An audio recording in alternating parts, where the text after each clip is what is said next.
This has been the best conversation I've had so far, so I'm super grateful for the conversation so far. Thank you so much.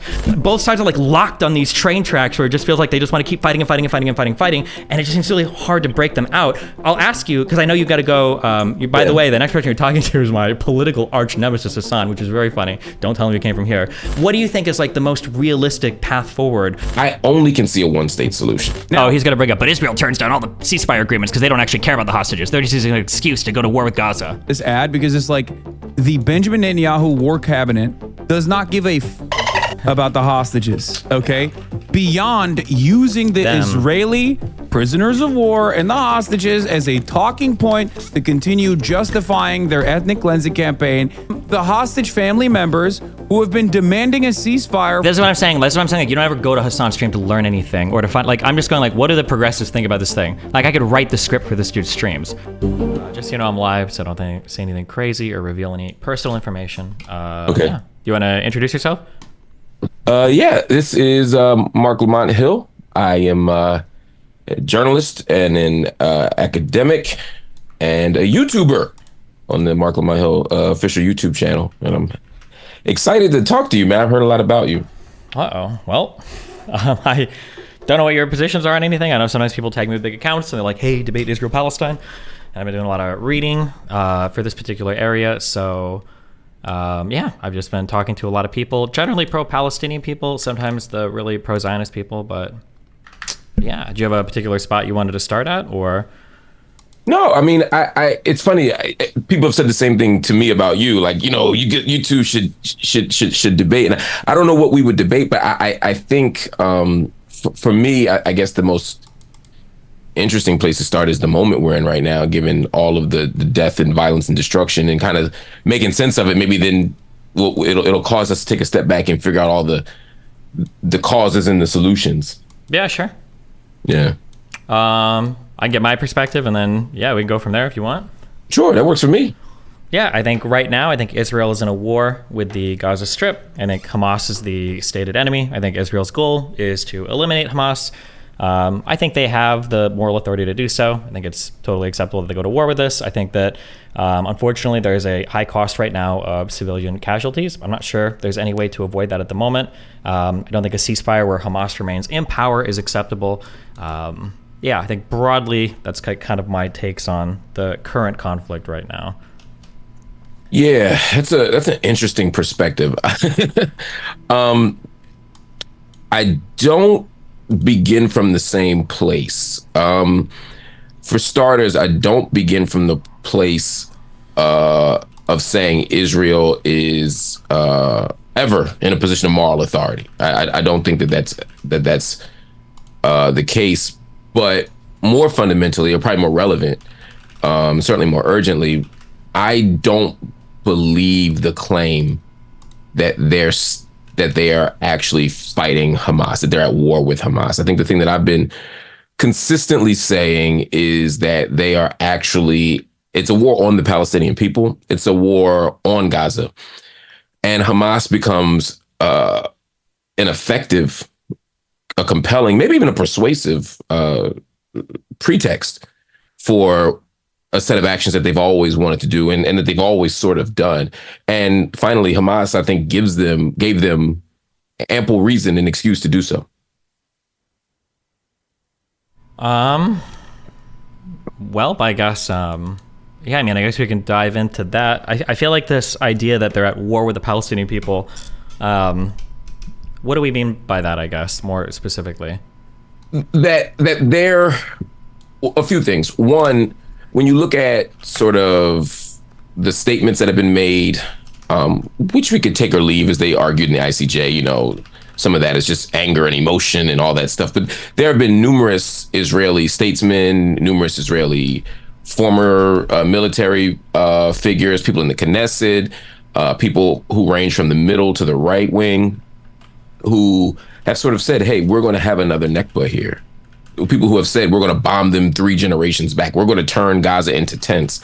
That kind of language isn't suggestive of a surgical, you know, targeting of Hamas, or even a reasonably efficient war on Hamas that will inevitably bring civilian casualties, because all wars bring some casualties. That's unavoidable. But it seems to me that they quite clearly know that the tactics that they're deploying are going to lead to a high number of civilian casualties and a relatively low, comparatively, number of Hamas operatives who are killed. For these two things, if Israel was indeed trying to maximize casualties for Palestinians, why would they give so much warning to try to evac people from, say, northern Gaza before beginning operations there? Why not just like start bombing? So there's two answers to that. I think one, I don't buy that. I don't accept their public narrative that they're always so committed to warning people, and I think there's plenty of counter evidence to that. But then there are also moments where they very explicitly said, we're not going to do that. I'll give you an example. Roof knocking has been an Israeli tactic for years, right? Where they drop a non-explosive munition, to let people know you got an hour to get out, you got a half hour to get out, you got 10, whatever the time frame is to get out. And they very explicitly said, and I've even interviewed Israeli leaders who have said, hey, roof knocking stopped on October 7th. And there's been a kind of a consistent narrative of, because of what they did to us, we no longer have the same rules of engagement. But then when you look at what people are actually saying on the ground, whether it's in Rafah right now, or if you look 2 or 3 weeks ago when journalists were killed, for example, or other civilians, where they were told that they were on a path that was for journalists, or a path that was a humanitarian corridor or a safe path, they still got hit. There were people, countless reports of people from the north who traveled south and were still hit on the road where they told was safe. So both in word at times, but certainly in practice consistently, it's been pretty hard to make a case that that Israel's been committed to protecting the vulnerable here. So a couple things. So when you say you don't accept the public narrative that they're always committed to warning people, I mean, Israel pretty unequivocally goes above and beyond when it comes to warning people, more so than I think than has been observed in any other like active military theater, whether it's making phone calls to people, contacting community leaders, putting out notice 24, 48, 72 hours in advance for people to leave. I think Israel has gone above and beyond, say, what any international law requirement would be to warn civilian population to leave northern Gaza. I don't think that's controversial. We can go into examples or arguments relating to that. I would disagree with that. Okay. I mean, they do, and I don't think anybody else takes that same level of precaution that they do. We can argue that they might have some higher level of precaution they should take because it's so densely populated, but Israel does try really hard to warn people to get them to actually leave. Now, for whatever reason, Hamas has told some of them that they're not allowed to leave or that they can't leave. Hamas did prevent some people from fleeing south. When you said that roof knocking has been a tactic that Israel's used for years, roof knocking, again, that's not something that's required by international law to do that level of warning. They would sometimes, although as the threat increases, the notice that you give the enemy for where you're going to attack probably decreases. So roof knocking, for instance, wouldn't be something you would do if you think it's going to give the enemy combatant time to hide. That's only something you're going to do if you're trying to destroy infrastructure and you don't care if like enemy combatants are leaving. And then people traveling from the north to the south still got hit. Yeah, there's no guarantee that the south is going to be completely free of attacks, just that the north would be far more heavily bombed than the south. So if you move south, the chances of you getting attacked are going to be far lesser than if you remain in the north, basically. Couple points. So you said that Israel goes above and beyond. I want to be clear there. So when you say above and beyond, the question becomes above and beyond what? Initially, you've raised two different comparators there. One is what other countries do, and the second is international law. I would push back. In fact, I would fully disagree with the idea that notifying civilians is not part and parcel of, or is not directly what international law demands. In other words, they're not going to warn civilian population. You have a duty. Let me make it even more clear. You have a duty as a nation to use all available means to prevent civilian deaths. And if you don't, then you're actually in violation of international law. So telling people, hey, we're going to bomb here in 10 minutes, or we're going to bomb here in an hour, is absolutely what you're supposed to do. That's not a bonus, or that's not above and beyond by any stretch. I would agree that other nations have committed war crimes, that other nations have also not followed this. But you raised an important counterpoint to yourself, which I think you're right about, which is when it's such a densely populated area and people have so few options, you're talking about 5 miles wide, 25 miles, long. People have limited options to evacuate. You're right. There's no guarantee that if you leave one place that you're going to be completely safe. But that wasn't my argument. My argument was they're bombing the very places they told them would be safe shelters. There are people in camps. There are people in hospitals. There are people in other places where they were told, if you go to this place, this will not happen. And they're saying, contrary to what they were told, those very places were bombed prior to the time where they said bombing would begin, or prior to the time where they said that some kind of act of violence would begin. I guess I guess my question, I would go back to the beginning of that and just pose it as a question to you. What is your understanding of what international law requires people to do? So a couple things. So international law absolutely does not require you to take every single precaution to avoid civilian deaths. That would basically eliminate a country's ability to go to war. None of the Geneva Conventions mandate that you have to take every single precaution. They'll say reasonable precautions. I think it's Article 57. Yes, that's what I mean. That's what I mean. Yeah, reasonable precautions. But even in Article 57 of Additional Protocol 1 to the 49 Geneva Conventions, it literally says, I think the quote is, effective advanced warning of attacks which may affect the civilian population unless circumstances do not permit. And there's a whole calculation of proportionality that goes into conducting attacks. And unfortunately, civilian deaths are oftentimes included because that's war. It sucks, and it does. Now, curiously, it is also a part of international law that you have a duty to protect your civilian population when conducting war, which Hamas absolutely does not follow, unequivocally so. What do you mean? As in, Hamas doesn't take any precautions to protect their civilian population. They conduct strikes from civilian populations, they operate among civilian populations, they store ammunition and weapons among civilian populations, and they operate out of civilian hospitals. That's a violation of international customary law, at least. Yeah. So a couple things there. If you're saying Hamas, I would not disagree with you that Hamas does not always take precautions. They don't take any precautions ever. They don't. What's the basis of that claim that they take no precautions? The basis of the claim is, I can try to find those particular articles, but I know Michael Schmidt does a lot of foreign policy analysis, and in part of the articles that he's written, it's been observed that Hamas has prevented people from fleeing south into southern Gaza as Israel is putting out the warnings. In Amnesty International reports, they've reported that Hamas at times will store, I know for 2014, for instance, I know that it was in this one, that they put out evidence that Hamas would be firing rockets from neighborhoods or from outside schoolyards, or they'd be storing ammunition in civilian buildings. These are all things that somebody's doing that's not taking proper care and precaution to protect their civilian population, because you're turning civilian targets into military targets. Oh, another good example is all those videos that we saw of I think it was the Al-Shifa hospital being used as a base of operations for terrorists to take back hostages or prisoners of war and to operate out of that hospital. Amnesty International also documented them using that same hospital, I think in 2007, 2008, maybe in 2014 again,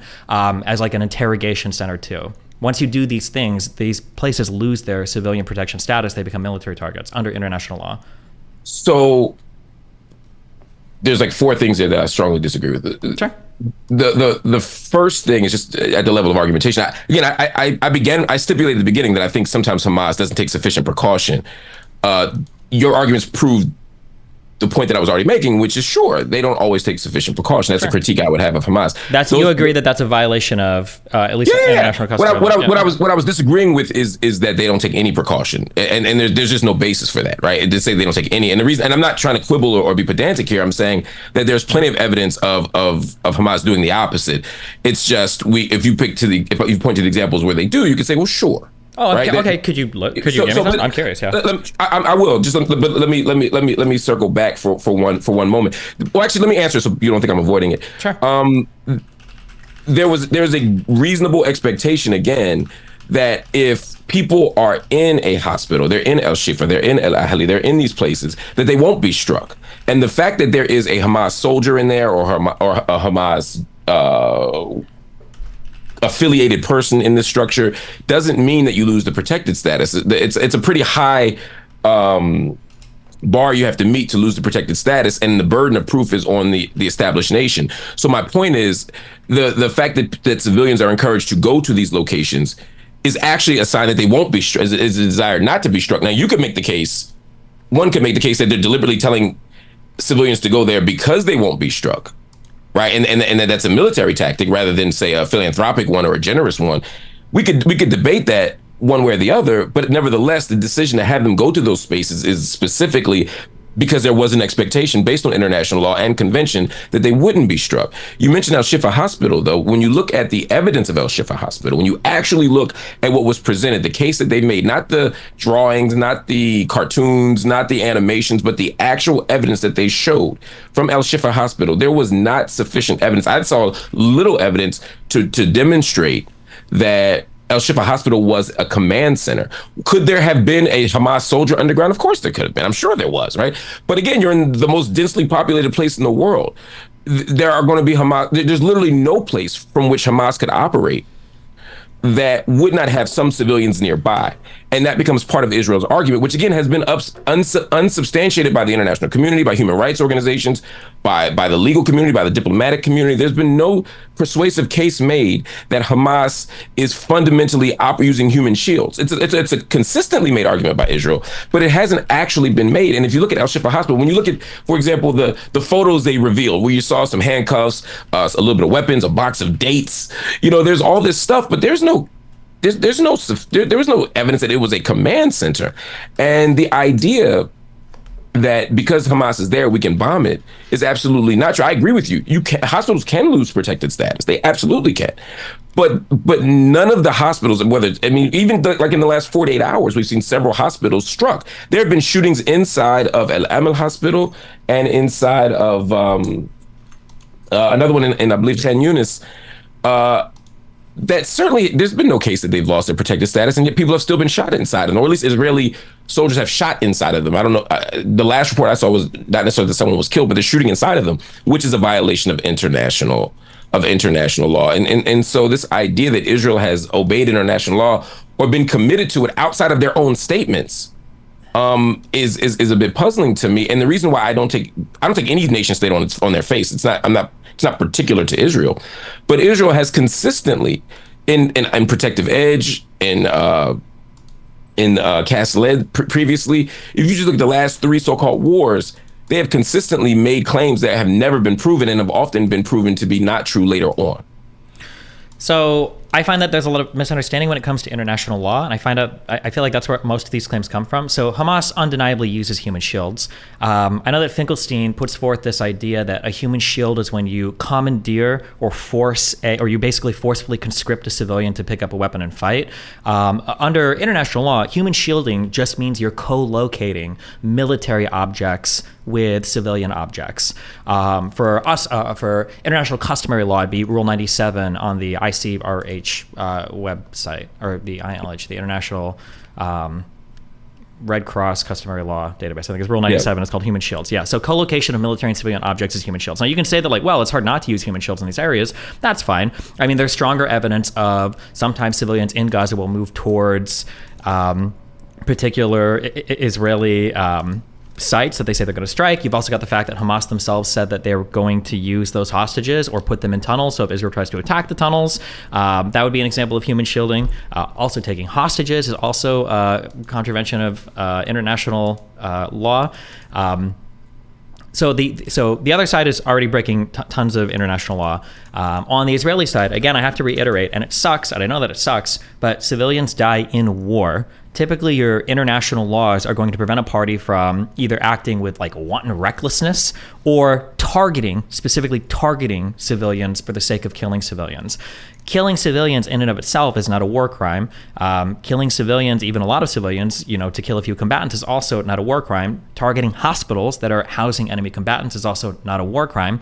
Any protection that you might have as a civilian building or a hospital instantly ceases to exist once military objects are being co-located within that location. And I'm saying that's not true. That's simply not true. So there are a few things that are Wait. Wait. Yeah, which part of that was not true?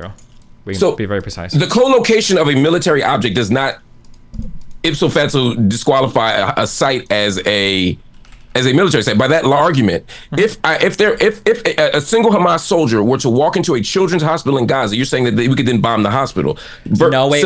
I didn't say you could bomb the hospital. So the hospital loses. So Ordinarily, in times of war, you're never supposed to attack a hospital as long as it's a civilian object. Now, once a single military combatant has started to use that hospital, now you're required to engage it as a military target, but you still have to keep in mind the rules of proportionality. Meaning, if one soldier goes in there and there's 100,000 dying leukemia children cancer patients, probably you can't destroy that building because no, but that's the point. That's the point I'm getting at, right? Because a moment ago you said, well, killing an individual's killing a bunch of civilians in order to get one combatant is not a war crime as such, right? That was correct. And so in the example that you're giving right now, where that's why I picked up that example and said, okay, so now you have a single Hamas soldier inside of a hospital. I'm saying, first of all, I'm disputing the premise that simply by virtue of that Hamas soldier walking into a hospital, the hospital no longer has protected status. That is absolutely not. Well, when you say walk into a hospital, what do you mean when you say this? Like, is he taking there as a sick person, or is he walking there as a civilian, or is he going there as an active combatant? Well, because if he goes in as an active combatant, it is now a military target. Yes. But how do you? So two things. If he walks in as a patient, you absolutely can't shoot him. Correct, because it's, what is it, Horrors Day Combat, I think, is for people that are no longer like active threats. That would include even a ton of military people that are no longer active threats. Which we saw just 10 days ago, or about 10 days ago. There was someone in a hospital bed who was killed. Yeah, right? but that's a little bit different. Horrors Day Combat, I think, implies that you no longer have the ability to participate in military activity. The people that were killed in the hospital were military commanders. They can still operate from a hospital bed. One person wasn't conscious. He might not have been, but I think the other two were, yeah? So let's concede that the other two were. How is killing the one who's unconscious not a war crime? I would have to dig into the specifics of that. I feel like I read something. There's a difference between somebody being under treatment versus just being unconscious. Like if they were unconscious and they woke up and then they were undergoing treatment, then you would say that this person is no longer military. Like the Horrors Day Combat has been met. But if a person's just unconscious and you're like retreating, for instance, you can kill an unconscious soldier. If somebody's unconscious is brought to a hospital, and the assumption is as soon as they wake up, they're going to resume military operations. That person is still a fair target until they're up and then just like in bed receiving treatment or removed from combat operations. There have been conflicting reports about the person's health, so I won't hang my hat on their specific health condition. Keep in mind, let me just say this, because for a lot of people, it feels wrong and it feels bad. All four Geneva Conventions, which is where a lot of these rules come from, all four of these Geneva Conventions required sign-off from every single country in the world. So when you envision, I'm not saying you necessarily, but everybody listen, when you're envisioning international law, what you have to think is, what will countries sign on to that still allows them to conduct warfare while acknowledging that we all need some kind of playbook so that we're not like constantly all like genociding each other or just murdering civilians, with reckless intent, right? Right. So being able to conduct war, right? If an enemy commander on the field is knocked unconscious, and then an army is like retreating, the idea that like, well, you can't shoot them, they're retreating, that's not true. You want to be able to rout and destroy an army that's retreating if they haven't explicitly surrendered. Just because a commander is like in bed or, he's knocked out and he's going to wake up and start commanding immediately, you don't want to lose the ability to attack enemy commanders unless he's officially completely removed from command, like decommissioned or whatever. Like, yeah, countries still need to be able to conduct war. It sucks sometimes. Like there are going to be military targets that are going to have civilians killed, but that's part and parcel of war, which sucks. But yeah. Yeah, and I think that is a oddly generous reading of international law that seems to be in contradiction with all the spirit and sort of convention of these laws. To be specific, retreating soldiers, people waving a white flag, people in hospitals, people unconscious. Different things there. So if a soldier is able to surrender to you, I'm deliberately naming. I'm not piling these all together. I'm saying these are all. Because I'm going to say retreating soldiers are fair game. White flag soldiers shouldn't be fair game. So like when Israel shot the three guys coming out where they were waving the white flags, that my understanding is that's not fair game. But yeah, no, that would absolutely not be fair game. I was naming four things that I think are all examples, and I was going to unpack each one of them. I understand you think that one of these things is not like the other. I get you. Okay. I'm saying I lump those all together, and I think international law does too. But if we just focus on, and I don't want to get too hemmed up on this hospital bed thing, but I think it's a perfect example. As is, and you'll probably also disagree again, but I think also coming in dressed as a doctor is also a violation of international law, right? Which and this isn't this just for those that are watching this. This isn't just a hypothetical. This is literally what happened, right? They come into the hospital dressed as medical personnel, right? People are in the hospital presumably to get treatment, and they're killed, right? Both the pretending to be medical staff as well as the actual killing. I'm saying both are examples of war crimes. But just to take it a step back for a moment, just so we don't get, and we feel free to respond to that. But as we just to take a step back again, my point is the targeting of the hospital itself as a site of violence, as a site of shelling, as a site of bombing, etc. I'm saying is a war crime, not just because there are casualties, because casualties are going to happen. I think we agree on that. But Israel has the military capacity not to do that. Not to have any civilian casualties? No. Not to do indiscriminate bombing. Israel's getting, whether it's carpet bombing, whether it's hitting a whole, the idea that, well, there's these two, we have intelligence that there are two Hamas commanders inside of this hospital. We don't want them to get away. The hospital is no longer a safe zone based on the International Red Cross standard. And so therefore we can attack the hospital. Even if I concede at that point, the type of bombing and the scale of the bombing is inconsistent with the spirit of preventing civilian death. So to be clear, all Israel has to do is give adequate forewarning. That's the only obligation they have under international law, is to give adequate forewarning, and then to do a proportionality calculation when it comes to adequate. What would adequate warning be in a hospital where people are unconscious, or like at a Shifa where there are premature babies, in a hospital where there are elderly people, and in a machine where there are people who are tied to machines? What would adequate warning be? I mean, that's going to vary from situation to situation, but I'm saying in this specific situation. In this specific situation, has Israel like full on bombed a hospital? I don't think they have. What? Al Shifa. Oh. That's the one from like 3 months ago, right? Yeah. Let me make a note of that. Besides Al Shifa, have they bombed any hospitals? I mean, I would say yes, but again, if our premise is that they haven't committed any international laws, it's not you don't get a free one, right? Well, so the precautions and attacks are important.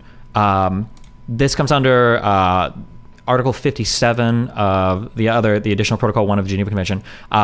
Taking precautions are important, but like they don't spell out exactly what has to happen, right? Like the wordage or the verbiage here is like, do everything feasible to verify that the objectives to be attacked are neither civilians nor civilian objects that are not subject to special protections, but are military objectives within the meaning of paragraph 2 of Article 52, and that it's not prohibited by the revisions to the protocol to attack them. So they have to make sure that it's a military target, meaning there's some military personnel there.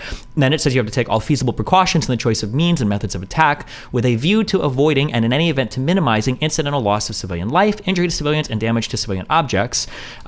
All you have to do is like your best. That's really all it says. Right. I mean, again, I think I'm just saying that like nothing. There's nothing that explicitly calls out what you have to do, and Israel goes above and beyond. There is no other fighting force in the world. What do you mean? What do you mean? What I'm about to say. No other fighting force in the world does what Israel does when it comes to warning people about imminent attacks. Nobody else in the world does that. Okay. Like if you want, you can name one, but nobody else in the world goes to that level to like make phone calls to buildings telling them that like, hey, like Israel literally has phone teams to call people. Yeah, go ahead. I disagree with that claim, but my point is the standard in international law is not to compare it to all other people. If I said if all other nations were war criminals, right? You know, and let's say you and let me make it concrete. If you and I agree that 5 hours is enough time to tell people, right? And we found out that every other nation in the world gives you 2 hours. We'd say, okay, they're all war criminals.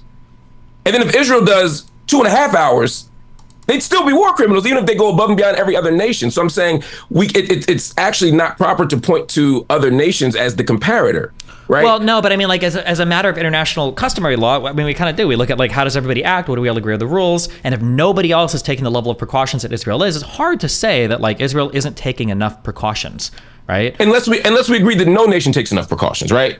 Well, international customary law basically works by looking collectively at what we all agree to do. So if nobody takes precautions, then international customary law would say like, well, I guess we probably don't have to take that many precautions. Nobody seems to be doing it. You wouldn't hold one nation to an exemplary standard, saying. And I don't think we should. And I don't think we should hold one nation to an exemplary standard. Yeah, sure. But I'm just saying that, like, do we agree? Does any other nation give the amount of warning that Israel does when it comes to attacking civilian areas? Does any like who? Absolutely. I mean, if you look at and also I would say most nations don't attack civilian areas with the same consistency that Israel does. Now, part of that again is. Well, wait. Who? I'm curious. Who takes that level of precaution? You know, if you look, for example, at and I'm not defending the United States at all, sure. Right? Don't but the United States.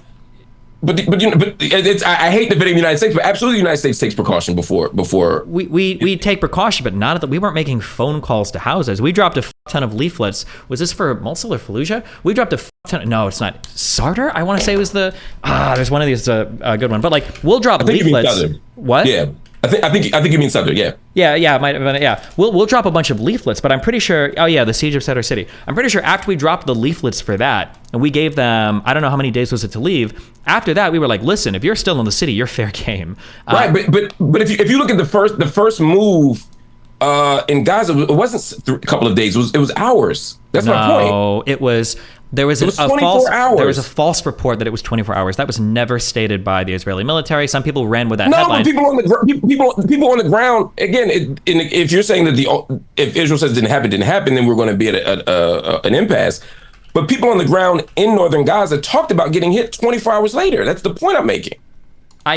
It wasn't 24 hours for every single person to evacuate. There might have been some attacks that happened maybe before 24 hours, but again, none of that is a violation of international law. They have a right to strike back if they're at war with Hamas. They have that right to do it. When Israel is providing advance notice, it's to minimize civilian casualties, not to reduce them to zero. There might still be military targets in the south. They might conduct operations in the north before every civilian is evacuated. All they're required to do is give about as much notice as they feel is reasonable, and then from there, they're allowed to begin fighting. Like, that's how wars go.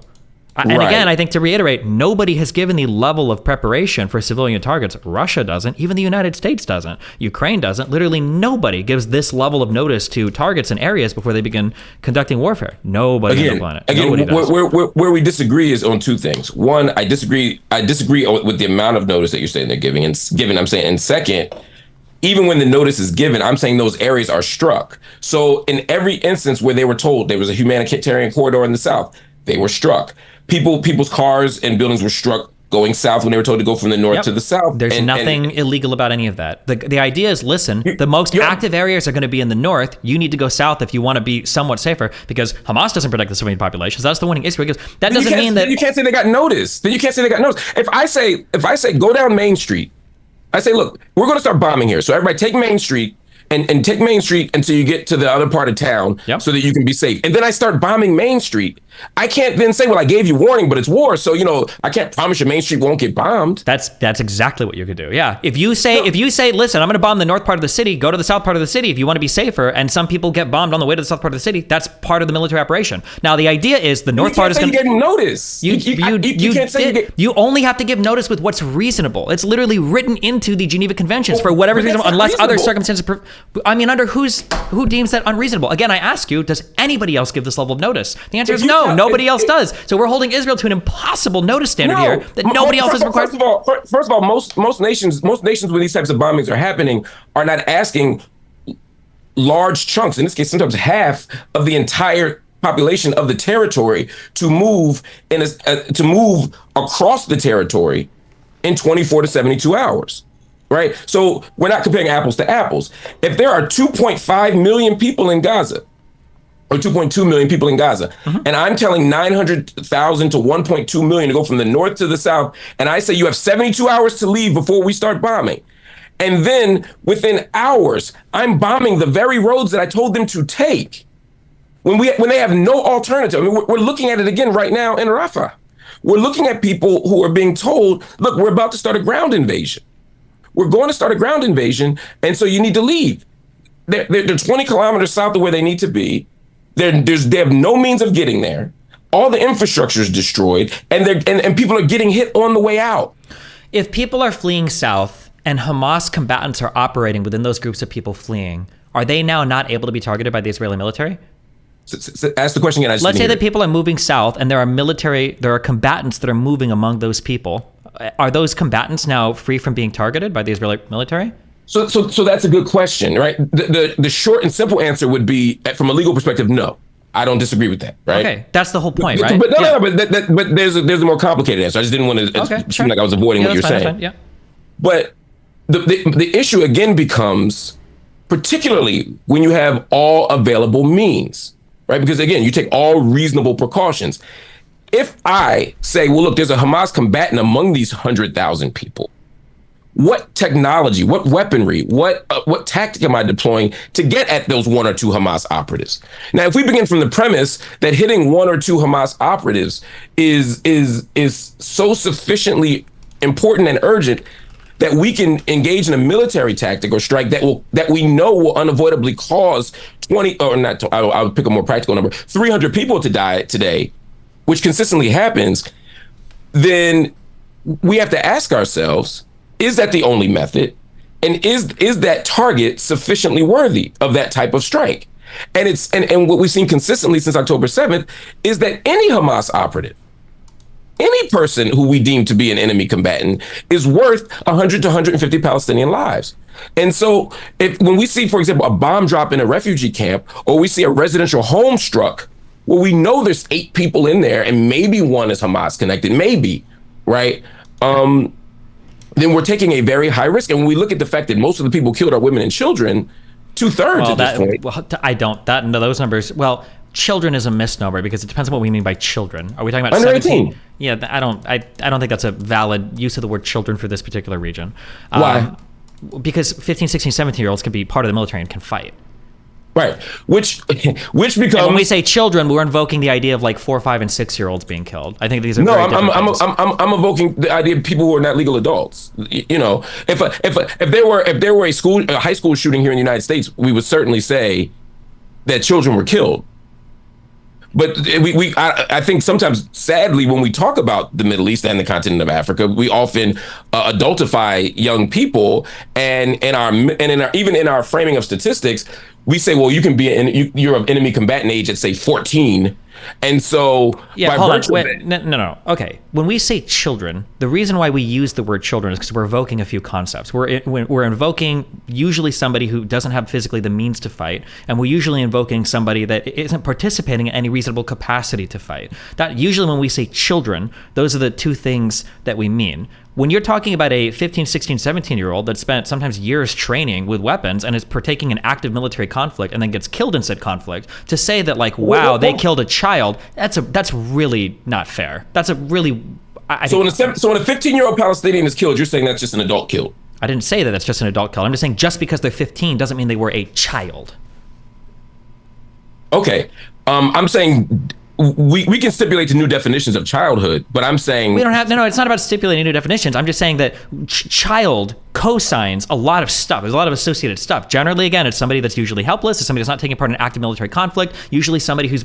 There's like an assumption of innocence there. But when you've got a 15, 16, 17-year-old child soldier that's been fighting for years... What percentage of guys and children under 18 are participating in military conflict? I don't know the exact number of that. I mean, do you have a rough estimate, or we just get? What I'm saying is, it sounds like we're just assuming that because I know that we've seen literal videos of children. I know there was the one video that we literally saw of a child standing on top of a truck with a sling, slinging a rock at an Israeli soldier, then gets shot, and there's immediately a camera crew and a medical personnel standing right behind them. By the way, that would be a war crime. In order to basically cure him immediately while getting all of it on footage to show that children are being attacked by the IDF, which is like the propaganda lines that are... In the exact example you're giving, you're saying that wouldn't be...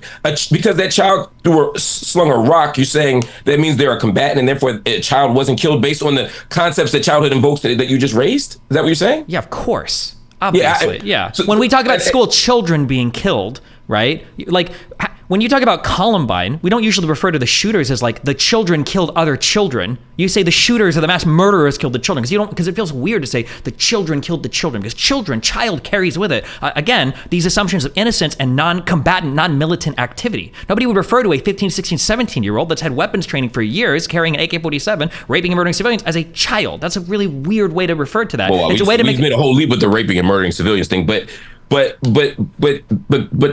the point of saying child, my issue with that. If just right now, if we put our hands up, if we were to Google like women and children, you're not going to see a bunch of 17-year-old boys carrying M4s or AK-47s. You're going to see like little boys and their moms, or little boys and girls and their moms. That's what child usually means. So by your definition, then, does that mean that if you're a woman, it's a woman soldier, you no longer lose, you no longer invoke the sense of innocence and helplessness of the woman victim? Yeah, I would say that too. That let's say you've got a fighting force, and we all believe this right now. Nobody looks at like Ukrainian or U.S. military deaths and go, "Wow, 30% of the soldiers killed in the United States were women." If 30% of our fighting forces were women, you say, "Well, they're soldiers." I mean, yeah. Why would you even think that? Of course not. When people say women and children are being when people are saying women and children are being killed, they're not talking about 32-year-old IDF soldiers with 17-year-old IDF young boy soldiers going out and be like, oh my God, the women and children. Women and children is used to confer like, oh, innocent status. They're just women and children. They're housewives, they're taking their kids or little babies or whatever. You would never. I would disagree with that, and I think even in the IDFs, even in the hostage exchange proposal, they've made different distinctions for women, even women soldiers and men soldiers, right? So it's like first we're going to return the hostages, then we're going to return the women soldiers, then we're going to return the male soldiers. Yes, Hamas makes that distinction. Yeah. The majority that was Israel's suggestion, not Hamas's. To be I thought clear. They were the ones that were saying. I thought because their suggestion. No. Hamas responded. Remember, Hamas was one responding to that proposal, and they said that they would agree to those terms. That was an Israeli proposal. But so it's not just Hamas. I thought their proposal because they didn't want to release active military combatants, so they would only release women and children. Maybe it did come from Israel first because that's what they agreed to. But. Yeah, it did. I mean, you can look that up. But the bigger reason why I'm making that point is not just about how we sort of definitionally frame women and children. Sure, but I'm just saying, like, if I'm just on this point, if 100 soldiers go into an area, 100 fully trained, outfitted soldiers, it's 50% women and 50% men, and they went in and they fought, and all 100 soldiers were wiped out. Would you really say this particular combat was horrible? 50 women were killed. Would you say that? But that's not the example. That's not in line with the point that I'm making or the example that I'm giving, right? In that hypothetical, sure. What we're talking about would be, for example, if there were a high school full of people here who were, you're saying by virtue even of them getting training, I'm saying if they're participating in active military, like for instance, I just pointed out that one child on the, 15, 16, 17, he was a teenager, on the ambulance with the sling and the rock, you were saying that you would refer to that as a child. That's a soldier. That's a militant. Right. And I'm disagreeing with that. Right. But I'm also saying I'm disagreeing with a few things. One, the examples suggest that there's a significant portion of the Gazan child population that is engaged in this type of combat and training, and and who are engaged as combatants as opposed to just children. And I'm saying that absent data on that, I don't want to concede that point. Or I'm saying, let's look. I need evidence to prove that point. I can't just say, well, that's true because it sounds like it could be true. I don't believe that to be true, and I've seen no evidence that that's true. The second part of that. Hold on one second.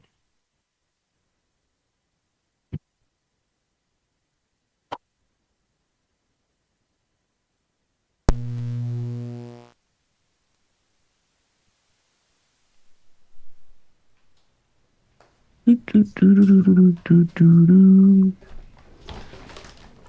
you hear me? Yeah. Okay, I'm sorry. I don't know if you're talking about my circuit breaker flips sometimes. Sorry.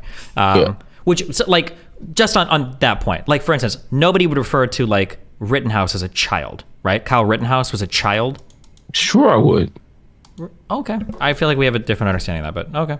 Yeah, sure. But my bigger point is part of how we're defining Hamas and the ubiquitousness of Hamas is by saying, and it's the same thing we did with the Taliban, right? Is, well, we have to kill Well, all right. With the Taliban, we understated how many civilians we killed by saying, well, they were soldiers, and we were only defining their soldier status by virtue of the fact that they were old enough to be members of a fighting force, right? So we're saying, well, if they're 15 and male, then they are combatants. So when we blow up that school, that high school, technically, based on that definition, everybody's a combatant. And part of how we're Israel frames. I don't think Israel is framing every male dead person as a. I'm not saying they are. I'm not saying they are. I'm beginning I'm beginning by pointing out, using another example, sort of the danger of assigning combatant status to people by virtue of age, right?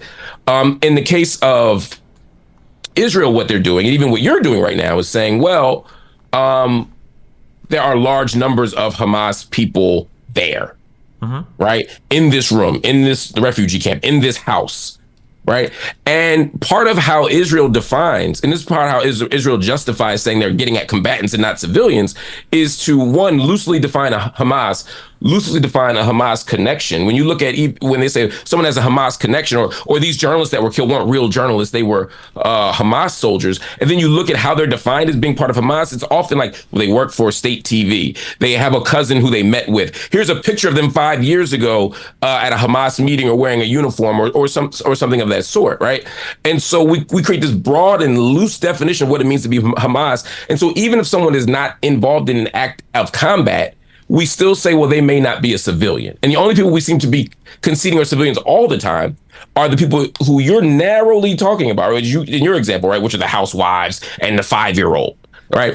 But when we look at the number of people who have been killed here, a disproportionate number of them being 28 now, yeah. It's and 2/3 of them being women and children. Now we're saying, well, they're not children. They're Hamas children, they're 14-year-old combatants. They're people on trucks throwing rocks who also shouldn't be killed by snipers.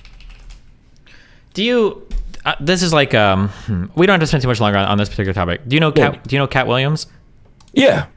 Do you followed his kind of downfall when he got quote unquote beat up by the high schooler, right? I saw the video. Yeah. Yeah. Okay. That's kind of what I'm talking about, right? When I heard that initially, now listen, as a 5'8", okay, short king, all right, I sympathize with Cat Williams as a fellow short man. When I heard that story, that sounded really funny. How do you get beat up by a high schooler? You said you saw that video though, right? That dude was huge compared to Cat. It's not surprising that he beat the shit out of him. I don't know why. I think Cat even swung first. I was like, bro, you're wild. Oh wait, was that kid in middle school? I'm just saying that, like, I thought it was a high school kid, but I'm just saying that, like, when we say women and children, when we say children are being killed, we're invoking this weird idea that it's like these innocent non-combatants that are dying. I think your combatant status comes first, and then after that we evaluate things like women and children. Like we said before, if a group of 17-year-old boys were going into some place with AK-47s to shoot it up, and they get killed in an operation, we would be like, oh my god, you killed children. They were soldiers first, they were militants first. Same thing when the IDF employs women, we don't say, wow, Hamas is horrible for killing those women soldiers. Now if it's civilians, it's another thing, but I think your militant status, your military status, your combat status comes first in these evaluations, unless we're like an exceptional territory. We're talking like 6 or 7 or 8-year-olds or something like that. But once if an 8-year-old were walking down the street with an AK-47 in any country in the world, if an 8-year-old or a 10-year-old were walking down the street with an AK-47, if a 4-year-old were walking down the street with an AK-47 and somehow had the physical capacity to wipe out a room, I would expect people to defend themselves as reasonable. I expect them to go use all reasonable precautions to prevent it, but if not, they'd have to defend themselves. I ain't got no problem with that. My issue is not that. My issue is that the framing of combatant status and the framing of eligibility for that category is very loose and broad when we talk about people, particularly often in the Middle East. Sure. And that's my point. So no, I agree. If a group of 17-year-olds got AK-47s, I'm not saying check their ID first. Sure. Yeah. Okay. Yeah. All right. I think we largely agree that. But like when Hamas is taking every opportunity to fight among civilians, to disguise themselves among civilians, and to operate and store ammunition and command from civilians, like, yeah, these calculations on Israel's side get way, way, way, way, way harder. And when the argument is given over and over again that they've killed, 40% of the people killed are children, or 58% or 60% are women and children, like the impression given is just that, like, wow, they're just indiscriminately carpet bombing. I think you even used the term carpet bombing these cities to kill people. And it's like, okay, well, how is Israel carpet bombing Gaza, one of the more densely populated populated areas on the planet. And, after however many 20, 30, or no, what was it, like 10,000 bombs or whatever, they've only killed so many people. If they were indiscriminately bombing, why is it that 20 to 30%, at least what Israel claims, dead are Hamas militants? How is that number, 3 to 1, 4 to 1, when it's like some of the most densely populated areas ever? Wouldn't we expect to see civilian deaths be like 10 to 1, 20 to 1, 30 to 1? What other urban combat would we compare to this where we'd go like, wow, they did it way better here than they're doing it right now in Israel? I feel like all the numbers, all the reporting, everything lines up that they're trying to be about as precise as possible, but you're fighting an enemy that literally, like, willingly and openly uses the civilian populations to fight amongst. What would it look like in a place like Gaza that's not use a civilian population? What would it look like in Gaza? Not use a civilian, yeah. I don't know. For There's Hamas tons to of fight like, without. there's lots of like kind of rurally area. I think there's like 3 or 4 big cities in Gaza, but like we can bring up a map and look at it. Like there are areas outside of the heavy urban areas that you could operate out of, but the reason why they don't is because the IDF would wipe them out immediately. So they, yes. Yeah.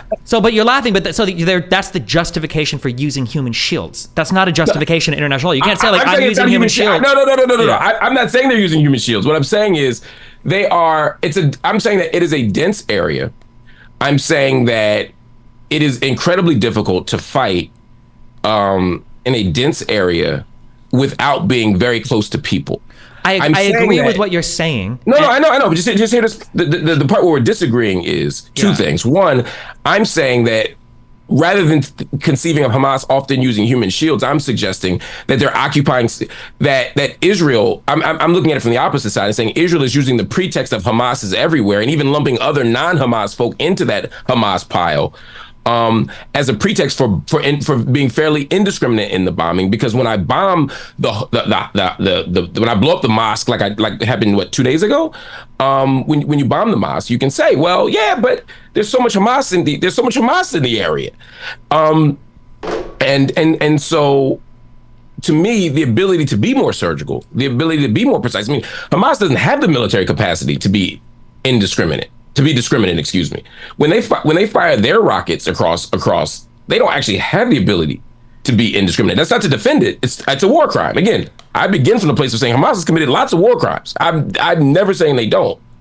You know what I mean? But my concern is that what Israel has decided to do is to retaliate, often using similar means, but to a much more dangerous and broad scale, under the pretext of, well, Hamas is hiding everywhere. And when they're asked to present evidence of this, evidence that there is an Al-Shifa hospital command center, the only tunnels and command center we saw was the one that Israel created. Well, hold on. So firstly, yeah, we did see that massive tunnel, and we saw Hamas additions to those tunnels that were underneath Al-Shifa, because there was a bunker built there, I think 20 years ago, originally, when the settlements were there. But there were additions to that tunnel, and there was new wiring ran that was shown. There were weapons that were located within that hospital. We saw them stored next to MRI machines and everything else, right? That's enough to remove the civilian protection from the hospital. No, it's not. Yes, it is. It's being used for combat. So you're saying any weapons in that hospital then makes it no longer a hospital? Not just throwing a weapon there, but combat operations from within, yeah. And but there was no evidence. I'm saying there was no evidence. We literally saw video footage on October 7th of hostages being taken back to that exact hospital. And Amnesty International has been reporting for 10 years that hospital has like an interrogation wing where people are taken and tortured there for suspected collaborators and stuff. So it is used. Amnesty International has never confirmed that Al-Shifa Hospital was a Hamas command center during the time that it was bombed. That's true, but they have. Right, but they said in the past that it is. There's no reason to assume that doesn't meet the legal standard. That's what I'm saying. I understand. I'm just saying that in the past we know that it has been, and on October 7th we saw video footage of hostages being taken past like 5 or 6 other hospitals to go to Al-Shifa Hospital. We saw them walk in with the hospitals on the CCTV into that hospital. So it seems to be the case that they're probably still using it, and we know that the tunnels underneath have new tunnels dug because there's new wiring, and we saw weapons within the hospital. That's a lot of circumstantial evidence that kind of points to the fact that it's probably still being used by Hamas in a military combat operation. One, that circumstantial evidence can be compelling if there's enough of it. I'm not saying we need a smoking gun, but much of what you're talking about does not amount to, in fact, none of what you talked about amounts to the idea that there was a a Hamas command center there. Wait, why do you keep saying there doesn't have to be a command center for it to be a military? Because that was their claim. That was literally their claim. Sure, that might have been their claim. They might have been wrong, but it was used as a military objective, 100%. Yeah, but it's not like they just were being hyperbolic. The whole point is that they were making a claim that was on its face untrue, and then attempted to support that claim by piecing together random evidence that actually wasn't the case. I'm saying there's reason to trust the claim in the first place. I would have to look back and see what all the I know I saw as it was being released, the videos and everything, and then the new tunnels underneath. I don't know of anything else. It might have been the fact that it wasn't a command and control center. It might not have been. It might not have been that, but it was still clearly used as a military objective. So, I mean, like nothing that they did here. It's not like they didn't bomb that hospital, right? They just stormed it and they took it over like that. Wiring. So you're saying that wiring and some weapons makes it a sufficient target? Yeah. It's a military target. Yeah. It's being used for military purposes. And remember the video footage on the day of the hostages being taken in there by Hamas. They're literally using it as a military outpost. Yes. Yeah, no, we disagree. I need to see that footage. Nothing I've seen, and I've never seen any independent international body, any independent journalistic body, any independent diplomatic body make the case that Israel has demonstrated that Al-Shifa was a military target. And honestly, when pressed on this, the most common response by the Israeli spokespeople is almost like, including the leader of the Mossad, former leader of the Mossad, who I spoke to a few days ago, who basically said, well, after October 7th, all bets are off. I mean, that their argument has been more when pressed for evidence, not to provide the evidence, but to say, well, did you see what happened on October 7th? They don't play by the rules. We can't play by the rules, which is to me a very different case than saying, look, here's a persuasive body of evidence. They promised the evidence on Al-Shifa Hospital. I have yet to see it. They've promised this evidence, and I guess the other thing you're really hung up on this command and conquer thing, or not command and conquer, the C2, the command only and control. Because they made that as the argument. They might have made that argument. I don't know if they found it justified as being command and control. It is undeniably just the footage alone of the hostages being. But you haven't seen that CCTV footage of the hostages being taken to Al-Shifa Hospital. If hostages are taken into Al-Shifa Hospital, and then relocated, that does not then mean that you can bomb the hospital. I don't think they bombed that hospital. That was or shoot up the hospital. I don't think they shut up the hospital. I think they just sieged it and then they moved in. I don't think they blew up the hospital or were like artillery shelling, destroying the. Okay.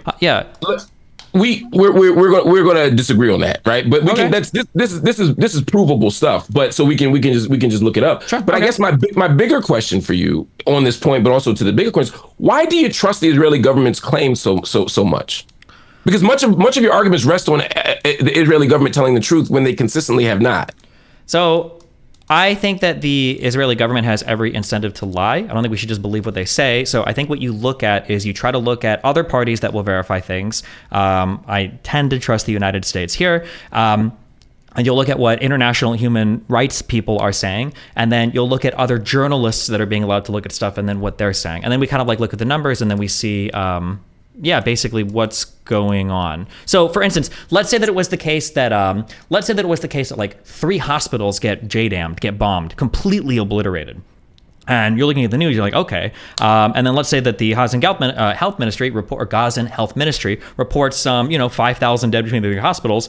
That's a pretty huge thing, okay? You're bombing hospitals directly. You've got 5,000 reported civilian deaths. At that point, I'd be like, I need to see some really strong evidence that there were civilians here. And it's not enough for Israel to just say, well, hey, look, we believe there was stuff. I think the videos that they've been releasing, I think the other journalists that they let come in to look at the October 7th stuff, the stuff that they published about it, I think that the ICG... Who? Like who what? So, and in response to the October 7th stuff, there were tons of international journalists. Israel I think they've even got a website now where they made available a lot of the evidence and photographs and everything they had of that particular event. So October 7 isn't what we're talking about, right? That part was October 7th. For the military operations in the Gaza Strip, we're looking at like civilian to militant casualties. Yeah, so what human rights organizations have affirmed that Israel has used reasonable precautions in the Gaza Strip to prevent civilian deaths? Because I've seen not one. Well, I don't think you would attest that they're using reasonable cautions. You would take issue if they weren't. And I think generally all of the language that I see is Israel needs to be cautious. So for instance, even for like the ICJ stuff, they were saying, hey, make sure you guys are being careful, that you're not genociding people. Like, make sure that you're not doing this, and like give us a report in a month to see how it's going. So Amnesty International, Human Rights Watch, UN, UNRWA, also UNHCR, but I'll just say UNRWA for now. All of them have expressed concern with Israel's tactics, which is fair. So when I asked the question, well, what human rights organizations are you said if the reason you wouldn't just trust Israel on its face, or the reason you would believe Israel is not because they said it, but because it's been substantiated by these other bodies. And when I'm asking, well, which of these other bodies have substantiated it, they've actually done the opposite. Expressing caution is not done the opposite, right? Anytime there's a military anything, you would expect. No. They've done more. Okay, so but we're. Well, has anybody like said like Israel is violating international law? Yes, Alberto Guterres has done that. The head of the UN, Francesca Albanese has done that. Have they said Israel is violating international law? Or are they saying it would be a violation of international law if Israel were? They're saying they are. If you want, I'm curious. You can shoot me an article and we can read through it right now. I'm curious what the particular claim is. Yeah. Yeah. So, but again, I'll do that right now. But again, your claim was, I believe Israel because it's been. I don't believe any nation state on their face. I believe it when other people substantiate it. Yeah. I'm saying, but when I ask who has substantiated, you're simply saying they haven't not substantiated it. No. When you asked me for the substantiation, we're mixing a little bit. I was talking about the October 7th attacks was where a lot of independent journalists or other nations' journalists were brought in, and they were allowed to look at basically all the footage and the evidence, the forensic stuff collected, and make their evaluations on what happened. That would have been on the Hamas attack. Yes, on the Hamas attack, absolutely. For the stuff going on the attacks in Gaza, other people are trying to verify the numbers. I mean, at the end of the day, these all come from the Gazan Health Ministry and the IDF, which are really the only two sources we can rely on. And then U.S. intelligence making statements or open source intelligence making statements about, like, for instance, initially people had claimed that Israel had bombed the parking lot of that one hospital, and a ton of independent people looked into it, and they arrived at the conclusion that it was most likely a mortar failure or something. These are the types of things I'm looking at. I wouldn't just go by Israel saying like, oh, look, we said this thing, or by video footage and stuff that Israel's releasing, and like evaluating that and looking at other people's evaluations of that. I agree that we shouldn't just take Israel at face value. Right, but what I'm saying is first of all, Israel is blocked. So there's a couple of things here. One, again, the organizations are saying that these are, and again, we may say, well, we don't trust the UN, but the UN organizations have expressed not just grave concern, although that is a thing, right? To say, hey, we're trying to give humanitarian aid, we're being blocked. We are trying. Electricity has been cut off. We're asking Israel to undo what it's done. If Israel does X and the human rights organizations say stop doing X in order to not violate international law, that is saying you're violating international law. Like I said, I read the ICJ opinion, and they didn't say to stop doing X. They just said, be careful. There's a possibility that you might be genociding people. Like, you need to take every precaution and be careful. They didn't say stop the military operation. But that's not exculpatory, right? I didn't say it was exculpatory. I'm just saying. Yeah. Or go on. What I'm saying is, the purpose of that hearing was not to make a determination about whether or not they were committing genocide. Correct. It was a statutory thing, basically. Right. Like, yeah. So, right. So. It's like if I get accused of robbing a bank and I go in for my preliminary hearing and my lawyer's like, can we drop this charge?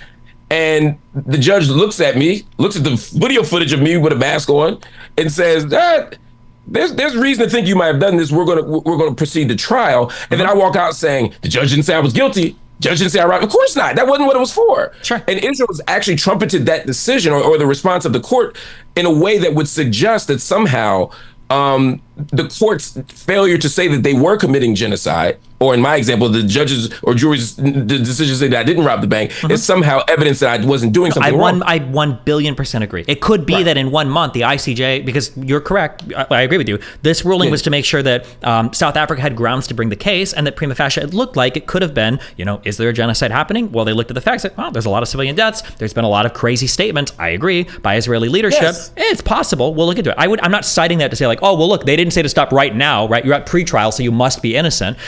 I'm just saying that I'm not aware of any credible organization that said, we are saying 100% this is a war crime. I'll see a lot of things saying like, if Israel targeted this hospital just to kill civilians, that's a war crime. Or if Israel continues to do this would be a war crime. Collective punishment, if they engage in this, that's a war crime. But I haven't heard any resolute statements of like, and I might have just missed those. That's why I'm just curious if like for an article. First of all, groups like the UN are never going to say, you're committing the war crime because they have an actual court to make that determination.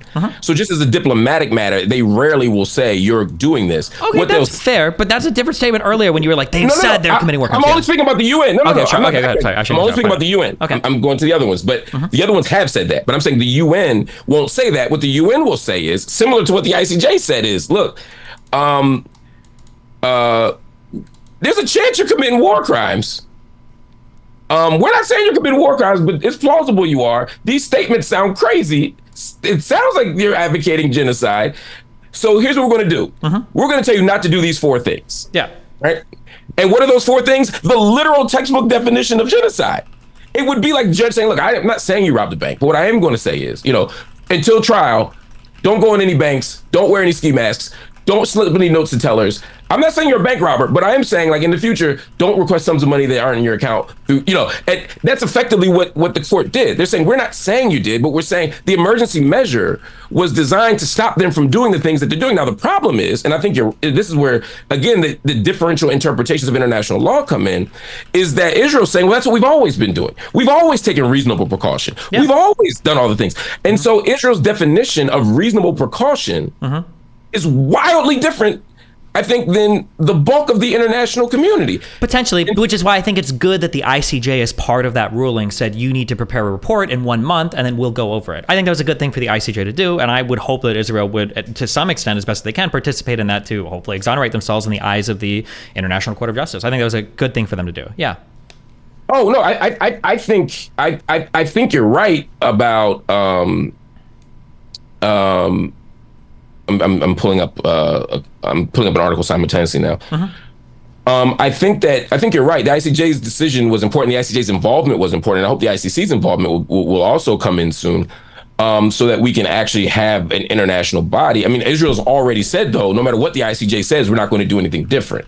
So again, if the courts rule that these are war crimes being committed, Israel's saying we're still going to do the same thing. So again, Israel's position is not, we don't think we're committing war crimes, but let's let a dispassionate third party decide. They're saying we're going to do what we're going to do regardless. I understand that that's true, but I think we both agree, though, that there is going to be some tough talk from politicians that won't completely line up with military action. So, for instance, there have been, I won't even say borderline, there have been genocidal statements made by some Israeli leaders or some members of the Israeli government, for sure. And they say those things, and they're in a post-October 7th mindset, and they want to look tough to their civilian population.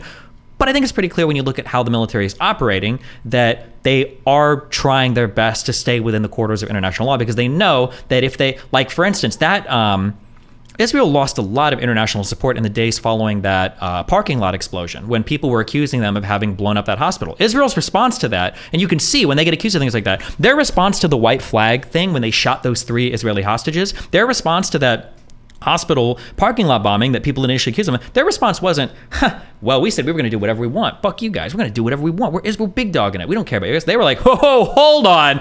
This was a huge it's kind of like when Russia saber rattles and we're moving our nukes because we're going to bomb you guys. But they do everything very much in the open so that the rest of the world can see, so that they're not going to do people, right? I agree with you that the rhetoric is troubling. I'm trying to look at action on the ground. And I think for the most part, when you look at the civilian deaths, which are tragic, but you look at the percentage of military people killed, or at least claimed by Israel to be killed, and you look at the actions so far, it doesn't. Disagree. What? I say which we disagree on. Yeah. Sure. Yeah. What do you think is or actually, wait, if you want to find that article, here's I'd be something so from curious. Amnesty to give you an example of what I'm talking about. Yeah, go for it. Yeah. Amnesty International visited the site of the strike on 2 occasions. These are 2 military strikes that took place in private homes.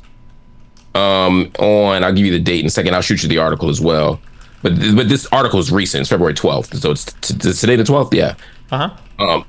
And this is how Amnesty International, and the diplomatic or the language of these organizations, I'll just say. What they said was, let me see. I lost my place, but give me 1 second.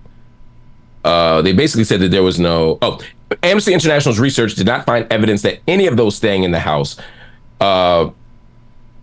that was directly hit were affiliated with an armed group. The organization's research also did not find any indication that there were military objectives in or near the houses. Are we talking about Is this the Goldstone report? Or This is no. This is the Goldstone report is from before. Which, from a long time ago. Is this right now from this strike? I'm talking about in Rafah now. Okay, yeah. okay, the Rafah. Okay, gotcha. Just making sure. Okay. Yeah, that's what I'm talking about now. I mean, we go to the Goldstone report, which is its own fiasco.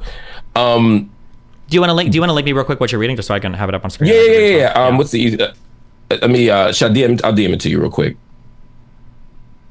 Oh wait, I'm a little tech challenged here. Oh, I can probably copy it right into here. I think. Wait, if you want on the bottom of the Zoom, if you click, there might be a more button where it says there's like a chat. You can. Post I was trying to see if I'm hooked to the same Wi-Fi, I can copy from my iPhone and paste it through my computer. I'm on 2 devices. That's what I'm. Yeah. Okay. Sure. While you're doing that, I'm just curious. Where did you said you're a professor? Where do you teach at? Do you say that publicly? City University of New York, CUNY Graduate Center. Cool. Okay. Awesome. Gotcha. Yeah. It's not working, but if you go to here, I'll just pull up on the computer. It'll be easier that way. Sure. Yeah, but yeah, I teach there. I've just started there actually. I was at Temple University for years. Are you teaching like the same level of student, or are you? Yeah, well, I teach only. Before I taught some undergrad and a lot of grad students. Now I only teach grad students. The Graduate Center is sort of a. The idea is that we only do graduate students there. It's sort of like it was designed like the CUNY system was like it's all over New York, all the City College, Hunter College, Brooklyn College, etc. And then in the 40s and 50s they created like a kind of PhD granting center that would sort of meet the needs of the entire city of New York. Sort of like it's like the public Ivy kind of situation, I guess they would call it. Okay. Yeah, it's pretty neat. It's a pretty cool place to be.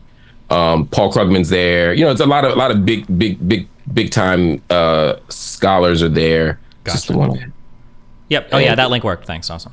Okay, let me see. I want to make sure that's the one I sent you. Yeah, I think that's the one I want to make sure that's the same one I'm reading.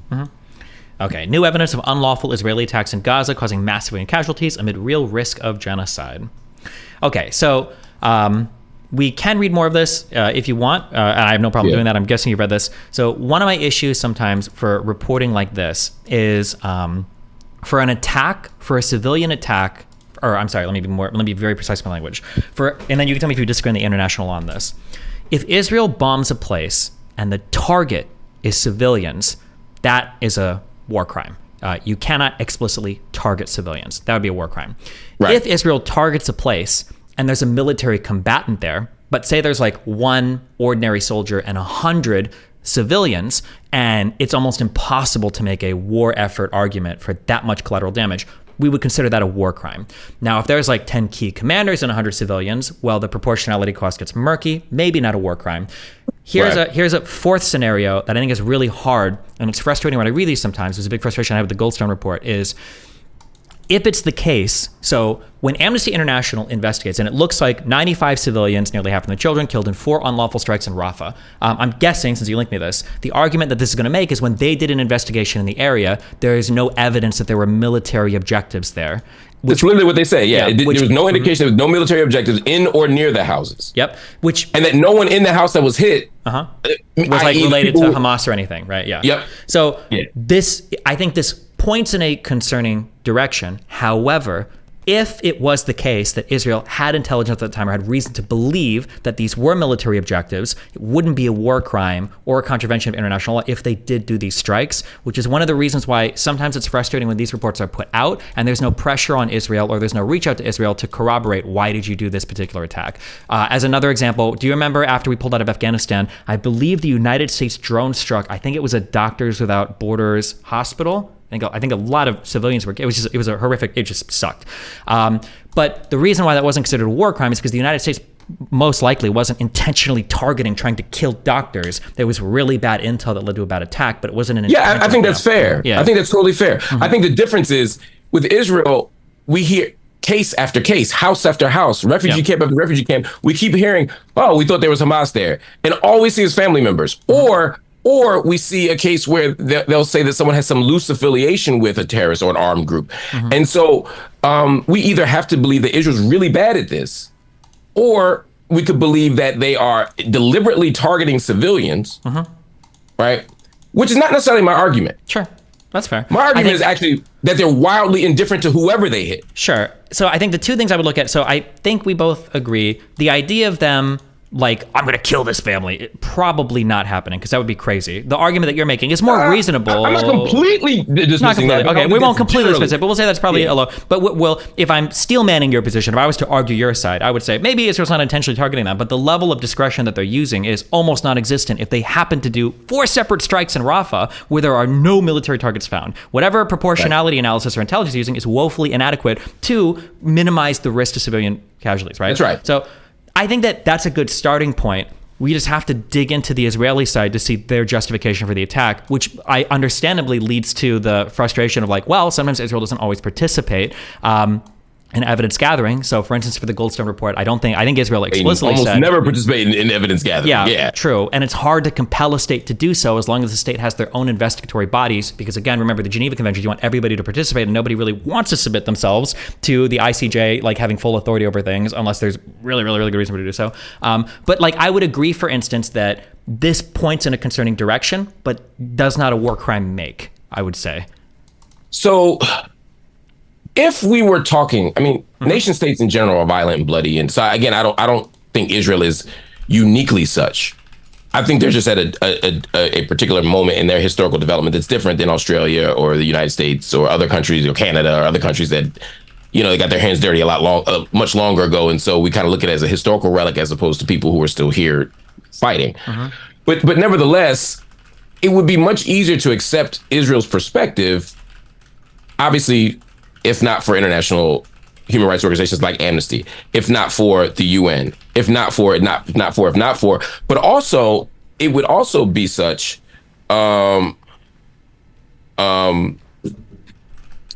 would also be easier if Israel hasn't, from the very beginning, from its very formation, been structured to do this very thing. Right, Israel is a settler colonial state. Sure. Wait, real quick before we go from this point, okay? Yeah. I have to put just a quick pin on this, okay? Because I had very low expectations when I saw your Twitter account and everything else. I assumed it's going to be a wild debate. This has been the best conversation I've had on this so far, so I'm super grateful for the conversation so far. Thank you so much. I just want to say one point of agreement I think we can have is I wish there was a better compulsionary body that can force countries somehow, I don't know what that would look like, to make available some evidence of the attacks they do. Because I think we can both agree on this. It might be the case that in every single Israeli attack, they really did have good intel, or they were trying their best, and unfortunately, highly dense populated areas, shit happens.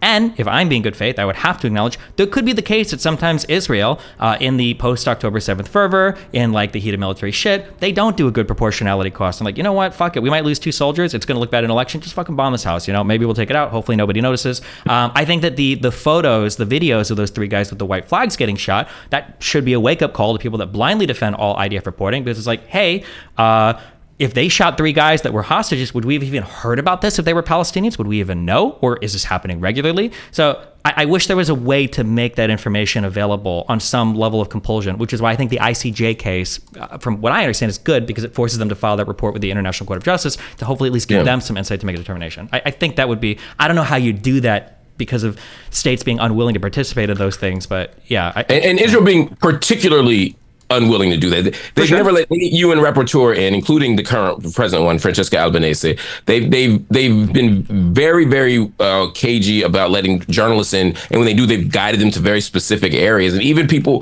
who are fairly middle of the road, like Clarissa Ward at CNN, when they see it, they're like, "This is awful," right? When you look at you know, when you look at ICC in the past, you know, they're not party to the Rome Statute. When you look at every effort to participate, Israel has largely said no thanks, right? Yeah. And not just them. Again, the United States is really bad at participating in this stuff too. I mean, the U.S. literally, if somebody went to Hague, like we would go to war with them. I think we said that explicitly. You're never holding U.S. soldiers to account under the International Court of Justice. Yeah. Yeah. So all of us are bad at this stuff. But again, to the point for me is that Israel is not simply engaged in an unforeseeable or unforeseen war. Sure. Real quick to hit on that, and I think this is an issue that the international community has coming up, is Israel's kind of Israel's but for these kinds of excuses all the time has always been, we feel like the international community is against us or holds us to unfair standards. And I think the things that they point to can argue are toothless condemnation. So they might say, why does Amnesty International spend so much time condemning us? Why is the United Nations passed more resolutions on us than literally every other country combined? Why is it that 63 or whatever Muslim majority countries are always voting in a bloc to condemn us? This feels unfair. And, maybe Israel complains, maybe they really just are in the wrong, and that's why people are, complaining about them. Or maybe they are kind of in the wrong, and there's people that have potential biases against them, but, that's still something they need to address. But I think something that really hurts a lot of the international case as of recently, and maybe we disagree on the facts for some of this, I think a lot of the stuff coming out about the UNRWA relating to, first it was just 12 Hamas people that were participating on October 7th that were part of the UNRWA. Now I think the highest number that I saw was maybe around 10% of them are part of it. And then now I think it was either just today or yesterday, there was like a massive military facility right underneath. I think it was a UNRWA headquarters that they're all claiming they didn't know about. And my final point was that very hospital, the Al-Shifa hospital, that there were workers at, doctors saying, no, we've never seen people use this as a terrorist base. We've never seen Hamas people. Well, footage came out later that because those statements were made after October 7th. Well, on October 7th, we saw hostages being taken into that hospital. So I think Israel probably feels a little bit vindicated. Like, well, look, some of these international orgs are trying to fuck us, especially the UNRWA. How do you expect us to trust them? Yeah, I think the UNRWA has been a thorn in Israel's side since 1949. I'll say since 1948, frankly. And they've done everything they can to discredit UNRWA, and certainly in the Netanyahu era. Discrediting UNRWA has been a primary project of his, and when Trump was in office, he effectively managed to not shut it down, but dismantle it considerably by cutting all the U.S. funding out of it. The argument that first it was 12 people, you're right. When we look at the dossier, according to sources, again, Channel 4 News, Daily Beast, I haven't seen it. I can't. I'm completely transparent. Yep. I'd love to see it. Have not seen it. But when I look at it, when I look at what's been reported, that number seems to drop from 12 to like 6. And what's in the actual dossier, and there's no substantiated evidence in any of it. No person who has seen the dossier, no journalist, no independent organization who has seen the dossier has made the case that Israel has given proof of these relationships. That's the first thing. Okay. Now, and the second piece of it, to your other point, which was the 10%, I heard that number too. I've heard 10%, I've even heard 30%. Have Hamas affiliations. But again, how you define a Hamas affiliation is very, very important in a place where Hamas is not simply some rogue militant group that took over. This isn't Daesh, right? This isn't ISIS or ISIL, right? This is the government. This is a democratically elected government that has control over state facilities. So if I am a doctor at El Ahli Hospital, you might say that I have a Hamas affiliation. Just like the journalist who works for state radio was said to be a Hamas affiliated,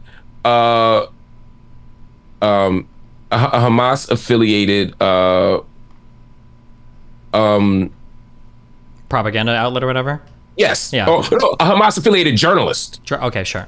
Yeah. So it's just to be super clear, I wish I could find it.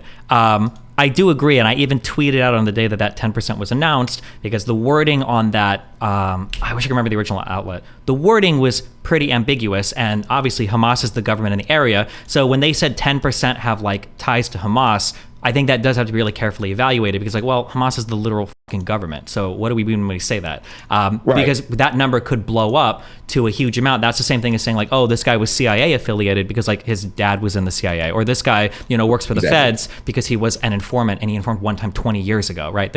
So I agree with you. And I even tweeted that out on the day that we had to be careful. I appreciate that. Yeah. But you realize that that's also the problem with saying there's our intelligence says there's Hamas folk in that house or in that refugee camp or in that village. It's those very same standards are being given. That's my point. Sure, potentially. But I mean, like for the UNRWA stuff, I'm pretty sure their head dropped out. And I'm pretty sure like several, I think even humanitarian groups have condemned UNRWA now. Now, I don't know if they're just rushing prematurely or something, but no. What the head said was, what he said was, he said, we fired the people to give the appearance of propriety. He said, basically, we did the reverse of innocent until proven guilty so we could keep this train going. So there would be no risk of looking like we're not cooperative and like we have something to hide. We fired 12 people, some of whom had no connection to anything, like even remotely. We don't even get it, but we did it anyway. And then the more we looked, the more we realized we had no reason to fire them. They're more frustrated. And yet still, the United States and other countries did what? They cut the funding.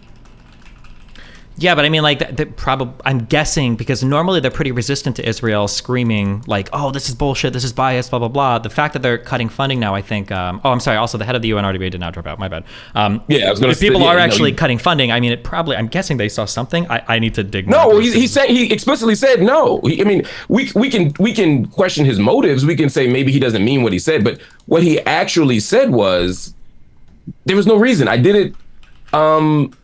I did it to basically to play ball with you guys, and basically like I'll put it in layman's terms. But basically, what he said is, I did all this shit to make you guys happy, so you wouldn't think I was part of it, and then you cut the funding anyway, right? I mean that's basically what he said. I was trying to see if I could get his exact quote here.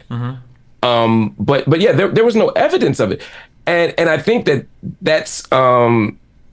that's what's frustrating. Not to mention, I mean, we won't even talk about the timing of it coming out on the day of the ICJ decision. It seemed like just an opportunity to discredit the UN and discredit the whole process and say even the body that's making a determination about us is in on the fix. Yeah, but I feel like I'm trying to think. I'm trying to rack my brains. I don't hear many statements. I feel like the United States is the big supporter of Israel. I don't know if like Europe is as necessarily bought into the whole Israel outfit as the U.S. is. I feel like Germany. You wouldn't say that about Germany. I feel like if European countries are starting to cut funding, like more than just like, a Muslim majority country, I feel like there's probably something there. But admittedly, like, I need to look more. Yeah, no. I mean, again, no country has said that there's anything there. Again. I'm not saying like I don't trust them or I don't believe them. They themselves are saying, look, sure. What they said is we're going to do an investigation, but we're going to cut funding until the investigation, which is sort of ironic given the fact that they're dropping a shitload of money into Israel's coffers while waiting for an ICJ investigation, while waiting for an ICJ decision, while waiting for other international bodies to make decisions. They're effectively saying Israel will be funded until proven guilty. They probably funded even if proven guilty, whereas they're saying UNRWA will only be funded if the investigation proves to not be the case. And what I'm hearing in back channel wise, and some reports are saying this, is that the U.S. expects to refund UNRWA. They expect the money to start flowing again. But you look really bad. It's one thing to say, look, UNRWA is shitty and for all these reasons. So, but we're going to keep funding them because it's the lifeblood. But when you say it's connected to October 7th, which is like saying 9/11, you know what I mean? You now have to pull back just for optics' sake. And Israel played this masterfully. They left nations with no choice. Maybe, I guess. Did you see the story that came out like very recently? I think it was in the past week with the huge data center that was uncovered under the Gaza headquarters. That the ones where all the UNRWA workers were like, we had no idea this was under there, but it was like a massive data center that was used by Hamas. I think this came out just a few days ago. I did not see that. I need to take. Just give me 1 second. I just need to make one quick phone call. Yeah, you're good. I'm new to the streaming life, so you're good. The following camera. I haven't read any news like the past week and a half, so I saw like headlines for this story, but I haven't actually like dug into it yet.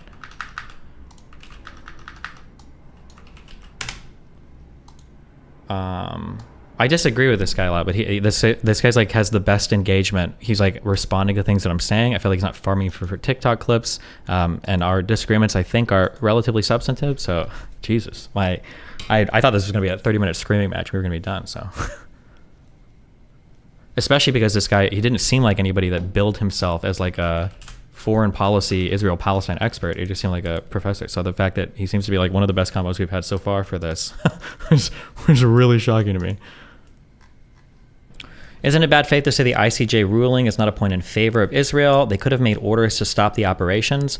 I would say, if anything, be very cautious. I would say that the ICJ ruling is a very slight hit against Israel. My understanding, and I skimmed this, it was an 11-page report, and I skimmed it. So I'm being honest, I might have missed something, but because a lot of people are saying that report said stuff that it didn't. But when I skimmed it, it seemed like the purpose of that ICJ report was to analyze the complaint from South Africa and then see, prima facie, are there enough facts here, and does South Africa have the standing to bring this particular case to the ICJ? Given the facts that they presented, is it reasonable to assume that there might be a case here that the ICJ has jurisdiction under, that the South Africa has standing to bring, and that the crime of genocide might actually be being committed? And that when the ICJ looked at all of the facts, they said, well, it's plausible. There are a lot of civilian deaths. There are crazy statements by Israeli leaders. And then they looked at South Africa and they say they have reason to bring this case. They totally have standing to do it. And then from there, they think they can compel Israel to file a report at the end of the month saying like, hey, you need to prove to us that this isn't happening because we think that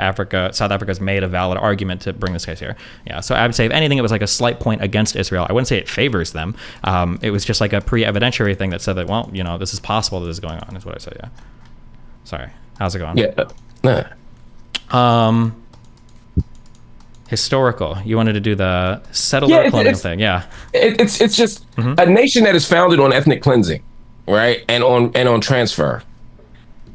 It stretches credulity to suggest, to think that at every opportunity they've done both of those things, that suddenly now, as people are literally saying, we want to resettle people. Now they've talked about voluntary resettlement, to be sure, to be fair. But that voluntary resettlement, they've also talked about voluntary deporting, voluntary, they use these voluntary words while creating impossible conditions for staying. They've pleaded for the Egyptian government to receive these people. They've chided the Arab leaders for not taking more Palestinians, when at every moment when they've done that, they haven't been allowed back in, whether it's 48, whether it's 67. And so I think a big part of this for me is the historical backdrop to it. There's literally no reason to believe that Israel's doing anything other than what it's always done. Sure. And this has been the method. So I don't know how much time you have, and we don't have to dig into the whole history. When I look at 48, when I look at 67, and then when I look at all of the surrounding Arabs versus the basically European Jews, and I look at the history of the conflict, the way that it seems to me is that I think that Israel, if you look at early statements, whether we're talking Theodore Herzl or whether we're talking Ben-Gurion and all the following, IDF turned to prime ministers, it seems like Israel has always wanted to expand, right? Eretz Israel, I think, is what a lot of them would call it. We need to have greater Israel, this whole thing. It seemed like that was always the goal, but I think that all of the Israeli leadership has been relatively realistic in that they know that they need some sort of international ally. They know they need some sort of international community. Otherwise, Israel's in a sea alone against a bunch of enemies that will destroy her.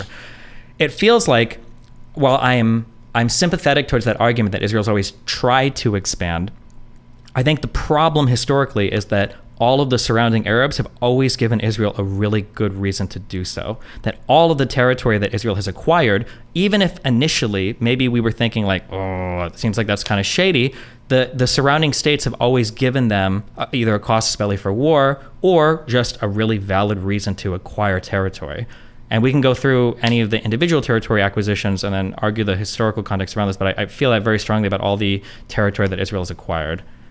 Yeah, but you begin from the premise that it's illegal to acquire land by force, right?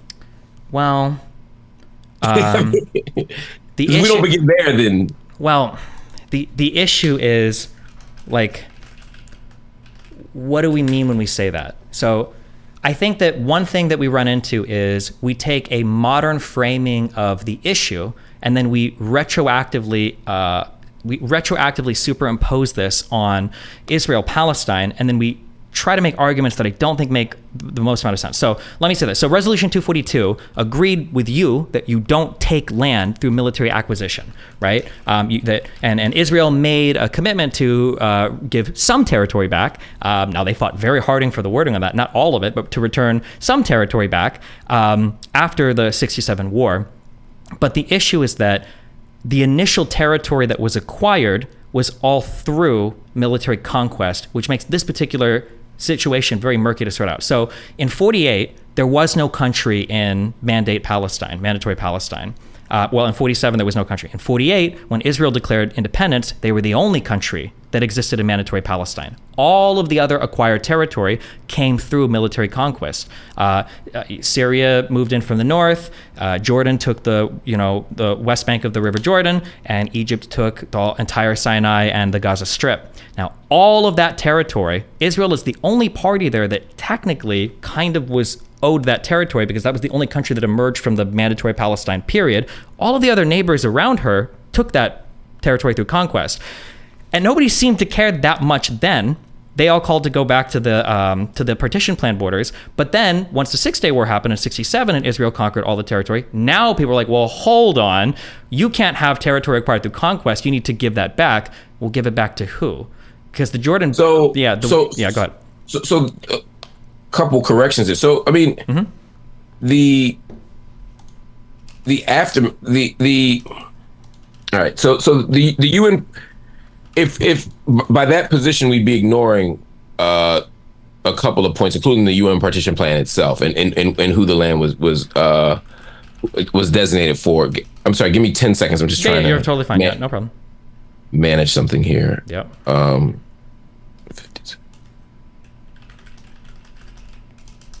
And I'm not good at doing two things at once. Yeah, you're fine. West.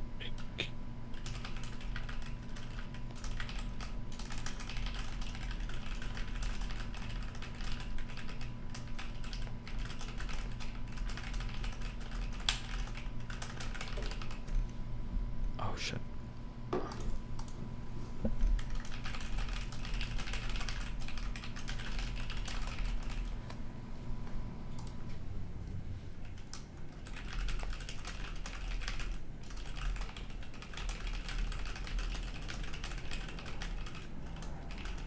This is an interesting platform too to okay.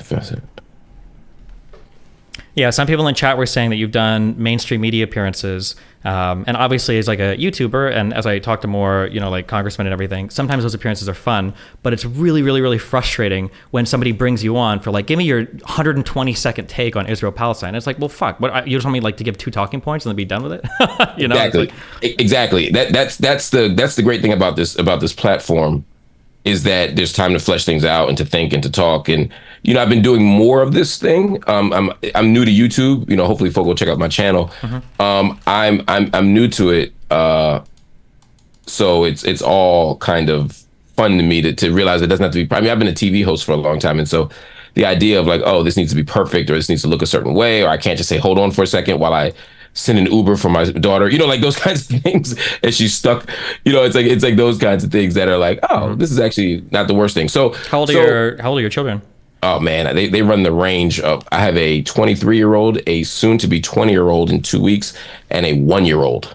Jeez. Okay. Damn. Yeah, man. So obviously the 1-year-old is not the one getting the Uber, but it's the college student who somehow still needs lots of stuff, even though she's an adult. What is it like?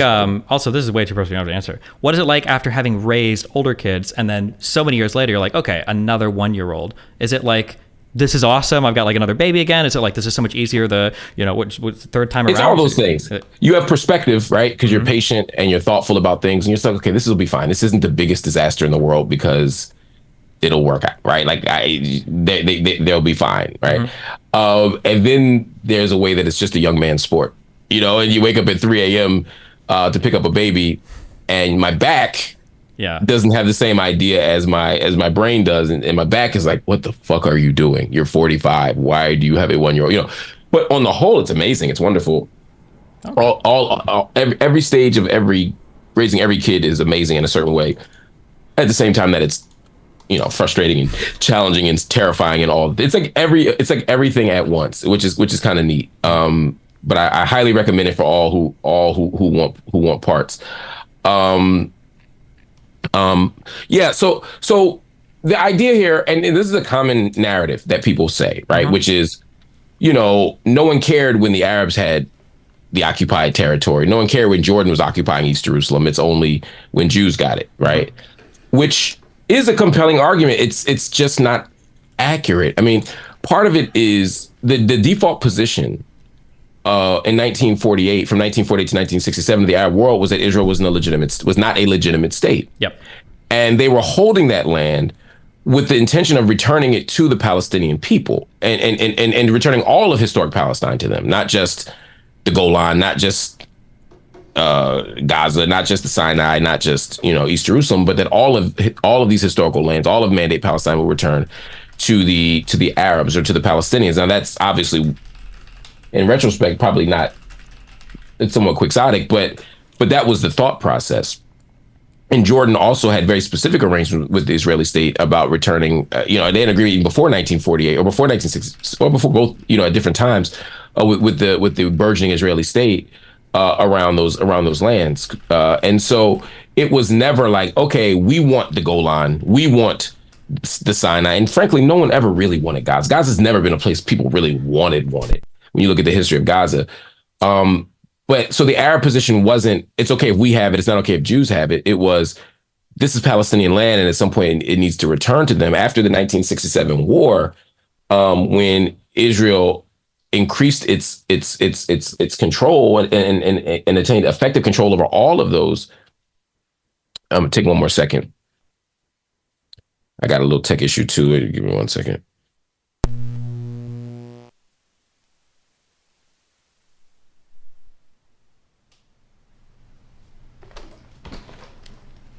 Gotta unplug something here. Jesus. Okay, sorry. Go ahead.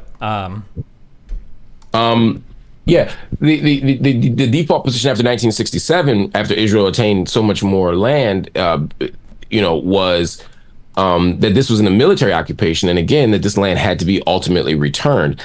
I get the idea of saying we can't take old frameworks and apply them, but these aren't ancient frameworks. I mean, the no land.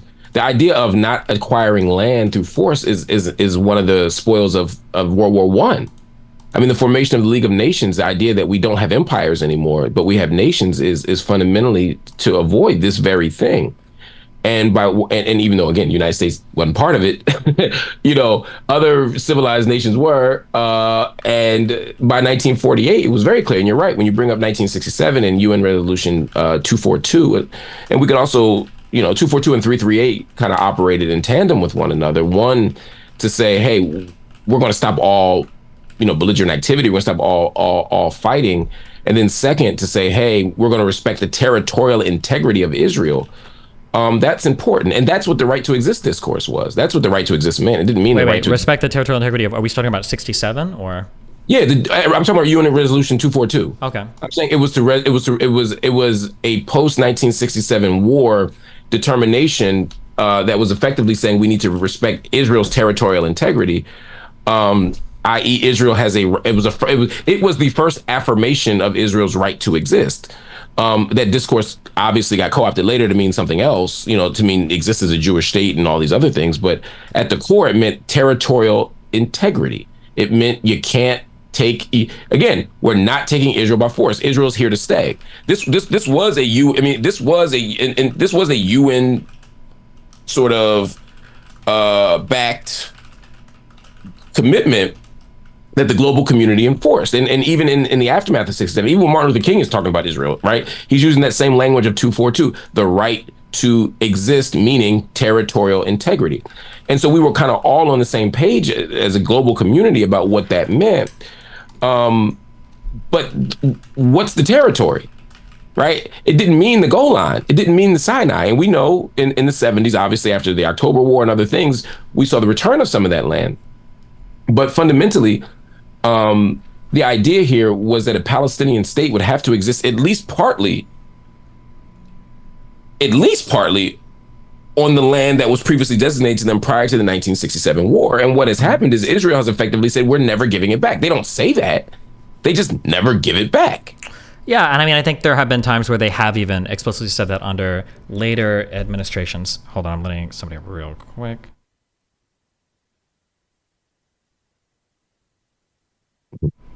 Okay, sorry. I think that so some of the issue comes around, again, I think that the timelines on like what everybody is saying about these particular lands, I think is really important. So again, for Resolution 242, I don't think that it ever explicitly calls for, like, it doesn't call for the creation of like a Palestinian state or even ensures a Palestinian state. The language just says, I think a rightful or a just resolution, I should know the exact words, to the refugee problem is essentially what the Palestinians get relegated to, is like the refugee problem. I don't think there's any explicit guarantees to, I don't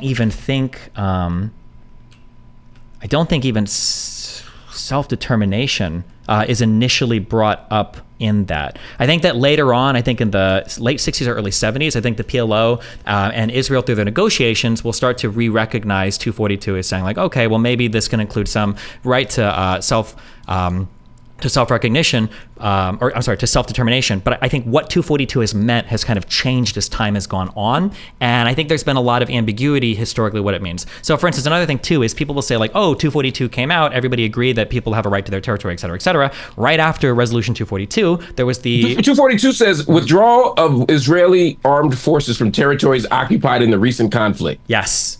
So that's the important part though, right? It also says termination of all claims of or states of belligerency and respect for and acknowledgement of the sovereignty, territorial integrity, and political independence of every state in the area and their right to live in peace within secure and recognized boundaries free from threats or acts of force. Correct. But when Eshkol, when the Prime Minister of Israel, when they were fighting over the wordage for 242, that was very particular. It wasn't withdrawal of Israeli armed forces from all territories occupied. It just says from territories occupied in the recent conflict. When they would later negotiate peace with Sadat after Yom Kippur, Israel's contention was, well, we've actually satisfied our obligations under 242 because we gave some territories back that were occupied in the recent conflict. That's what I mean when I say that I feel like the definitions of 242 and what those territories meant, because it doesn't say all territories. I mean, that's very interesting. But again, that's sort of like the interpretation of international law that we were differing on when we were talking about what's going on in Gaza right now. Is like, the reasonable interpretation, I think, and the general global interpretation of UN Resolution 242 was that Israel would withdraw from territories occupied. It didn't mean some territories or just, nobody knew what it meant. That's why nothing particular was laid out, right? Because keep in mind, even the prior boundaries were only ones that weren't even recognized in 48. Because after 67, after the 6-Day War, there was literally the Khartoum Conference where every single Arab state said no recognition, no peace, and it was no recognition, no peace, and no trade. What were the three no's? No recognition, no peace, no land, maybe. But like the Arab states had explicitly made it clear in Cairo that they were not, or in Khartoum, that they were not going to be negotiating with Israel or recognizing her on any such terms. Especially after that humiliating war, there was no way they were ever going to. Negotiations. I disagree with that interpretation of the Khartoum resolution. Of the three no's, where they said we're literally never going to recognize.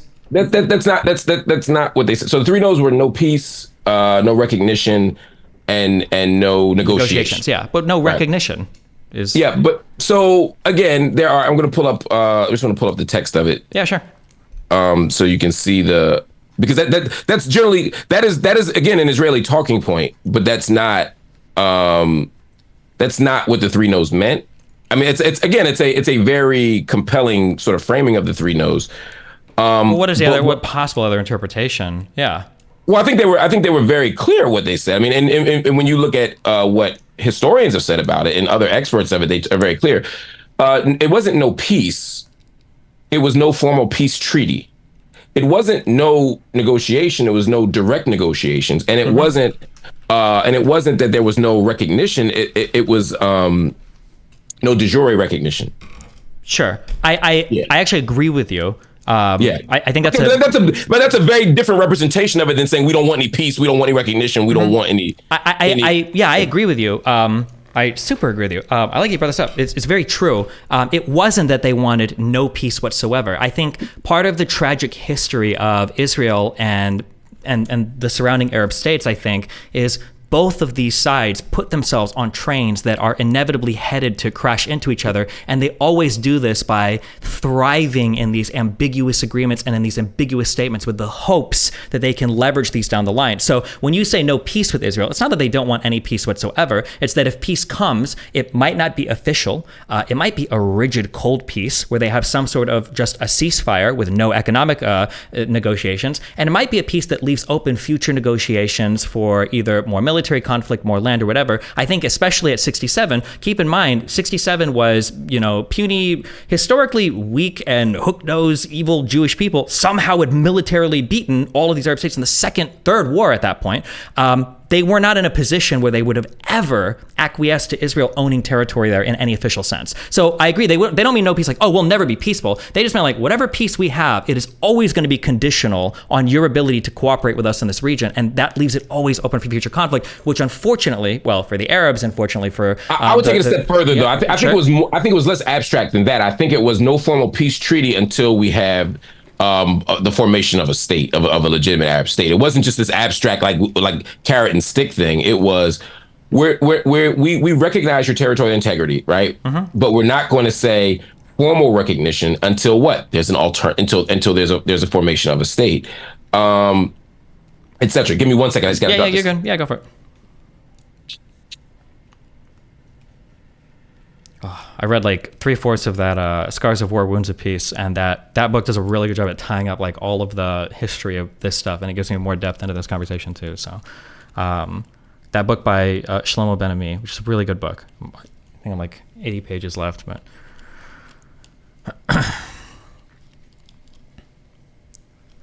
one of the tragedies of the history of Israel-Palestine is I've said some things that have ended up being more true than I initially thought. Like one of the things I've said is that both sides want to fight all the time, but one side is delusional.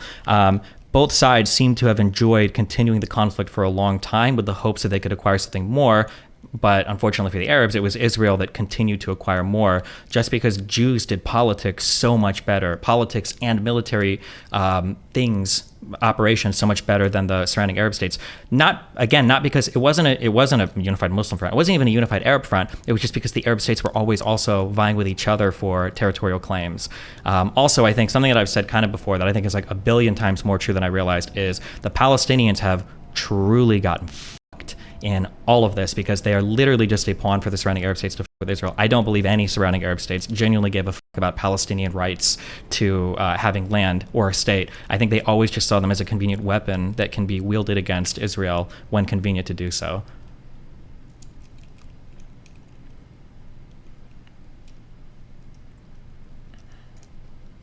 Israel expansion, ? Israel retains the former mandate plus Golan. Wow, so much expansionism. While the expansion is taking the entire West Bank, the entire Sinai, and all of the Golan Heights. There's a lot of expansionism.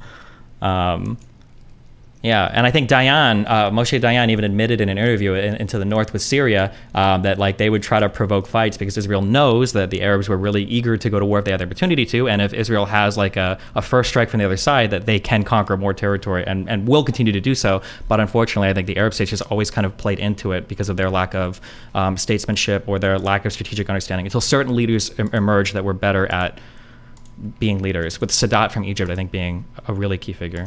Hi. Yes.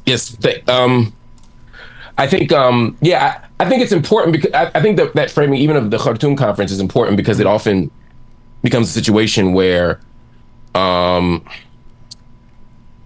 are framed as these recalcitrant people who don't actually want a peace deal and who just say no matter what. When in fact, I think it's, as you pointed out, it's complicated, Mm-hmm. These peace deals break down, these land deals break down for lots of reasons. Yeah. And I think it's also worth noting, because I would say they didn't want peace because they wanted future conflict because they didn't really want Israel there, which is fair for them to feel. But I think Israel didn't really want peace either. They were just willing to go along. Yeah, because they will take advantage of any military situation to situate themselves territorially even better. But again, I think the issue... That could be an October 7th argument, though. That's my point. Yeah, it can be, but the issue is that the surrounding Arab states have to stop walking into it over and over again. Like, for instance, even for the 6-Day War, Israel I think Israeli people wanted the West Bank, but they were realistic. There were two different communications to, I think it was Abdullah at the time, please do not attack us. Why are you attacking us? And then he loses the entire West Bank because he gets wrapped up in the war against Israel. And then Israel conquers the entirety of the West Bank because he attacked. But if he wouldn't have, there's a... yeah, go ahead. That's a different conversation. I do have to go in a second. Yeah, you're fine.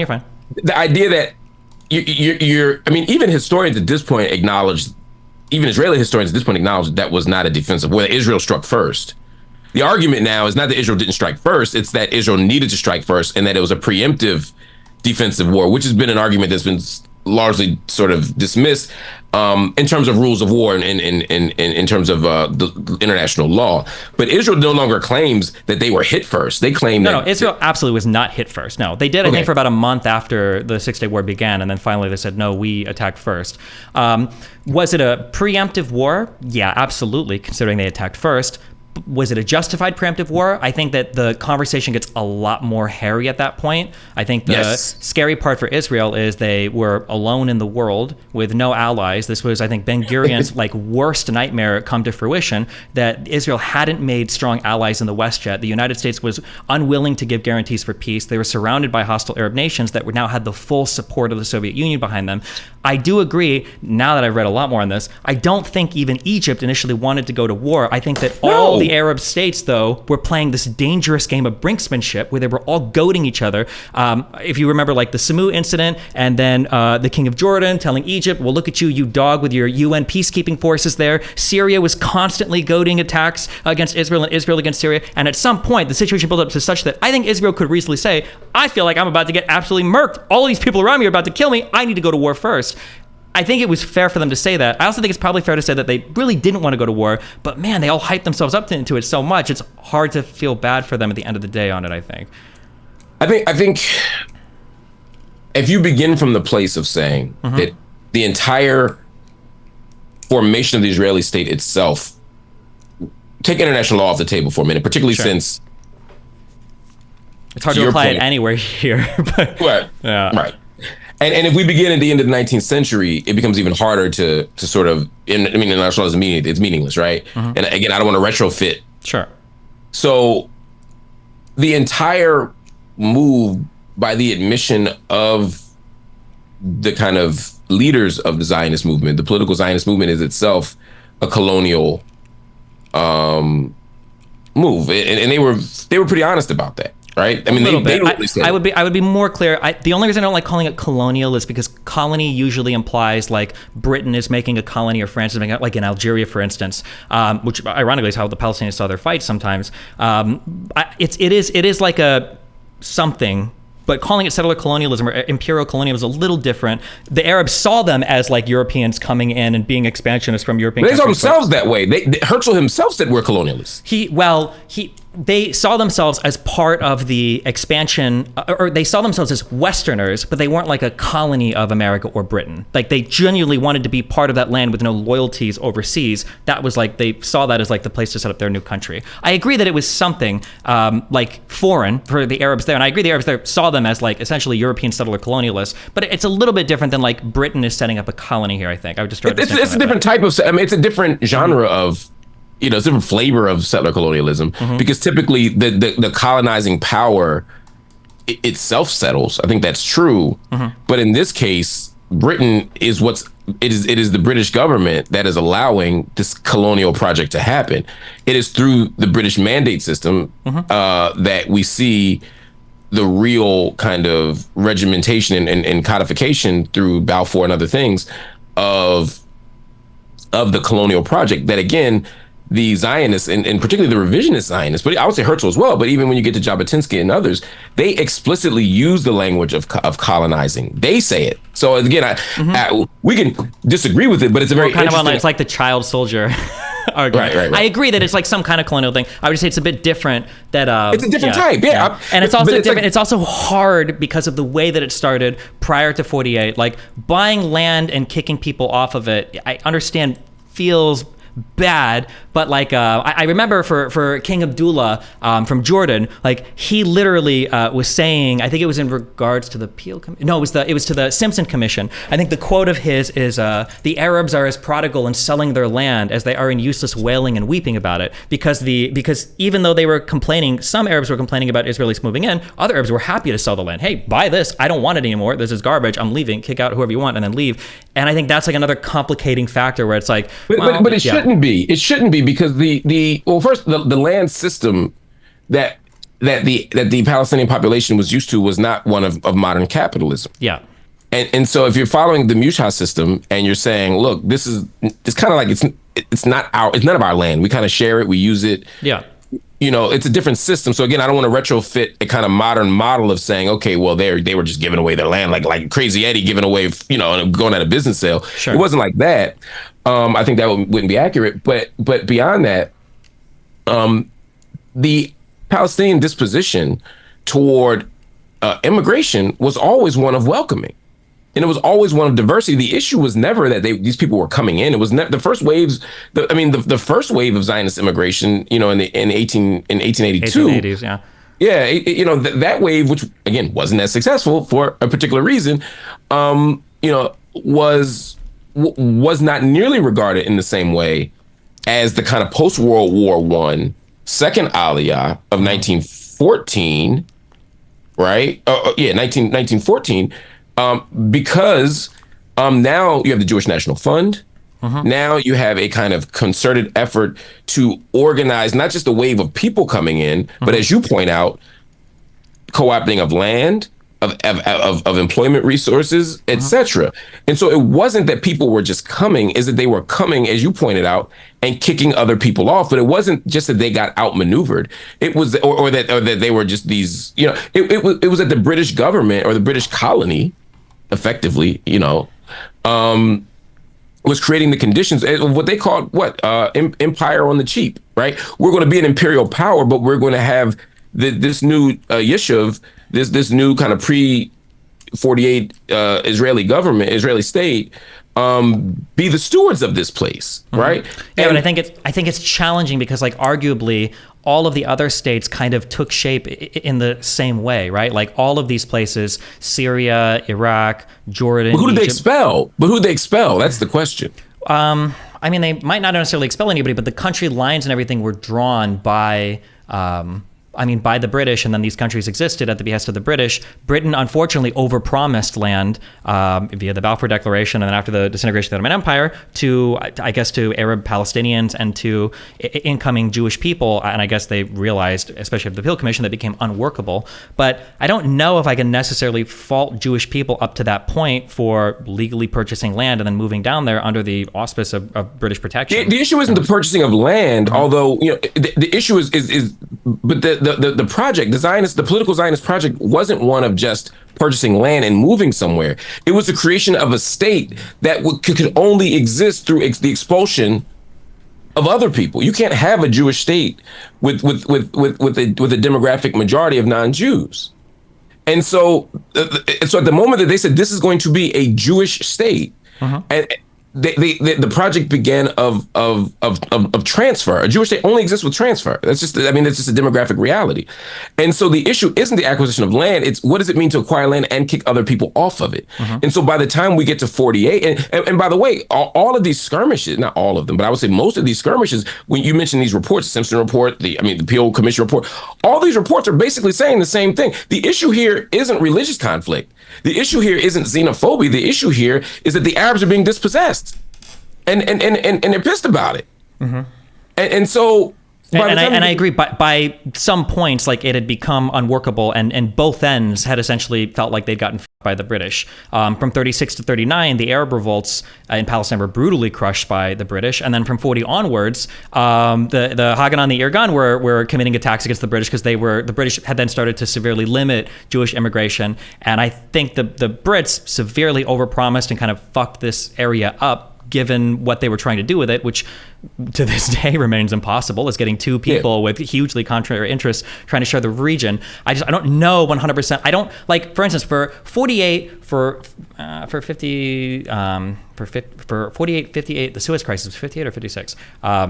And then for 67, 56. And then for 67, I don't think I fault the Arab states for fighting those wars. Even for Yom Kippur afterwards, I don't think I fault them for fighting those wars, for feeling they had some kind of moral authority to expel the European Israelis from those territories. I think I can agree that they have a right to fight there. I think I can also be sympathetic towards Israel, not to invoke the Holocaust memes or everything, but like, man, the conditions around the world basically made it perfect for Israel to set up the state too. They did get that Balfour Declaration in 1917 from Britain that promised them some piece of land there. They did try to play nice, although to be fair, it was after. No, they did. Well, when they agreed, disagree. They did agree to the partition plan. They did agree to it.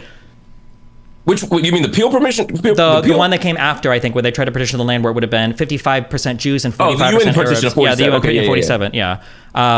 But I mean, but for reasonable reasons, I can understand why. I can understand why Palestinians wouldn't have liked that. But like, there's also a history. There's a history of like Israel had no recognition from the surrounding Arab states in 48 for its borders. But after she won After she won in 67, all of a sudden everybody was like, well, hold on, maybe we do actually like these 47, 48 borders. And then after she continues to win wars, there's like more recognition after Israel has asserted itself basically in a militarily dominant fashion. And I think that's kind of how, and the Arabs did it too, right? Where people seem to only respect the strength of the other side.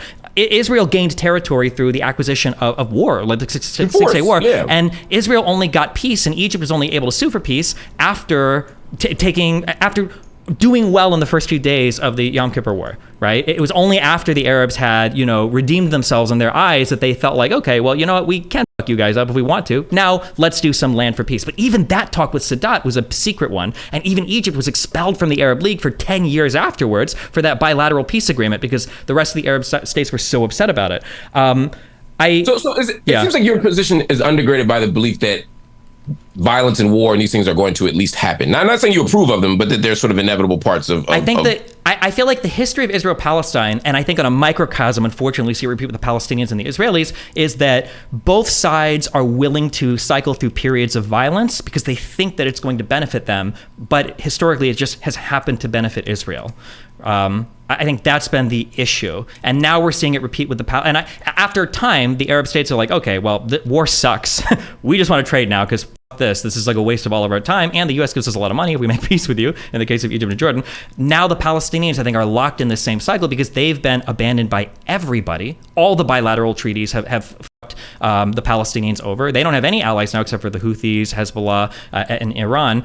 And they're locked in that same cycle of violence. Well, we're going to keep fighting. I don't want a two-state solution where I have 80% of the West Bank and there's like an Israeli road and military base between every single fucking house we have. It's ridiculous. And then the Israelis are like, okay, well, I'm not going to make peace with you. I tried to do it 10 times in the past. You shot down every single one and you kept doing violence, whether it was the second Intifada or any of the Hamas attacks afterwards to get your peace. Both sides are like locked on these train tracks where it just feels like they just want to keep fighting and fighting and fighting and fighting and fighting. And it just seems really hard to break them out. I'll ask you, because I know you've got to go. By the way, the next person you're talking to is my political arch nemesis, Hasan, which is very funny. Don't tell him you came from here. I'm just curious on your opinion. You can respond to what I just said, and then what do you think is like the most realistic path forward? Like, can Hamas be negotiated with? What is the leadership that the Palestinians should look for? What do you think is like the best way that we encourage both sides to move in a direction where we stop having, these fights all the time? Yeah. I think it's a great question. I think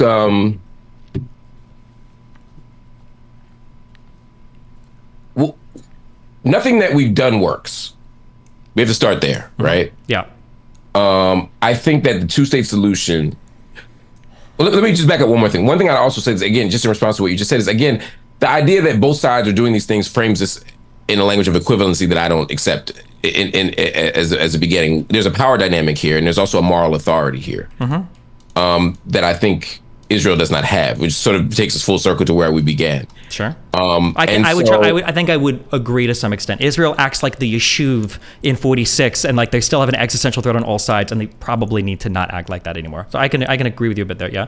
Right. And for me, because the Yishuv is nurtured and formed before Hitler ever rises to power, I view the entire project as not beginning out of the kind of urgency of the Holocaust, but because it wasn't, but out of a legitimate desire to have one's own self-determined nation and land because of the permanence of anti-Semitism, the perennial vulnerability that all Jews feel around the world because of Jew hate around the world. It's a legitimate thing, right? And so I understand the desire for a state. What I don't understand, even against the backdrop of pogroms in Ukraine and Poland, Russia, whatever, is creating the state on the backs of or at the expense of the Palestinian people.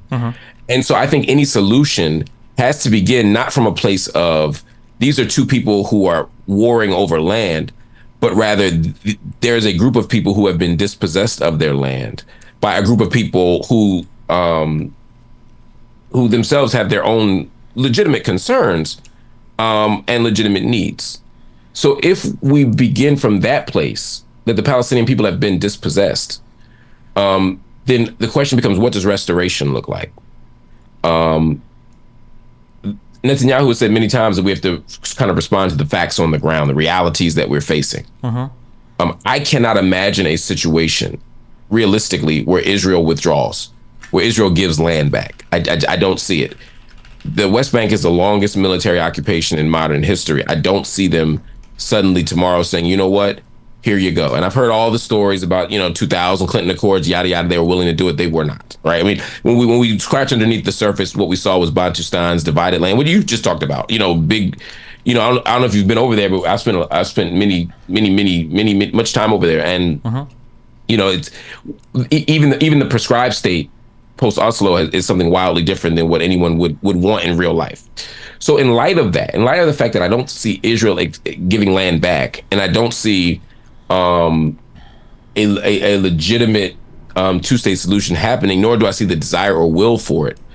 And Netanyahu has said as much. And now everyone again is using October 7th as a pretext to say, well, we really wanted that two-state solution, but yeah, you fucked it up now. Yeah, we can't do it now. In light of that, which I think could actually be a helpful confession, even if it's disingenuous in terms of its reasoning, I only can see a one-state solution as a viable outcome. Do I think that is a perfect solution? No. Do I think that's a morally just solution? No. Because ultimately, I've broken into your house and worn you down to the fact that you're willing to split it with me. Can I ask just too quick on that? Because the more that I look at the maps, the more that I look at the territory and everything, a one-state solution would be so nice if it could work. On the two issues is, what do you do about the Palestinian refugee problem? Because we don't have to get into what a Palestinian refugee is, but there's 6 or 7 million of them now. If there is a one state, the Palestinians are going to want that right of return. And then what possible security guarantee do you give a Jewish citizen, an Israeli citizen, that one state isn't going to lead to, a third or fourth or fifth intifada or all sorts of domestic terrorism against their people? Why would they ever be compelled to accept that, I guess? And then you can take off after. I know I've kept you for a while. No, it's a great question. I mean, yeah. I don't want to slip into your war is hard kind of posture, although but there's a way that you have to say, people don't get other people's land or get backup countries simply because they feel unsafe, even if the unsafety is warranted. Right. So because the question presumes a certain kind of heightened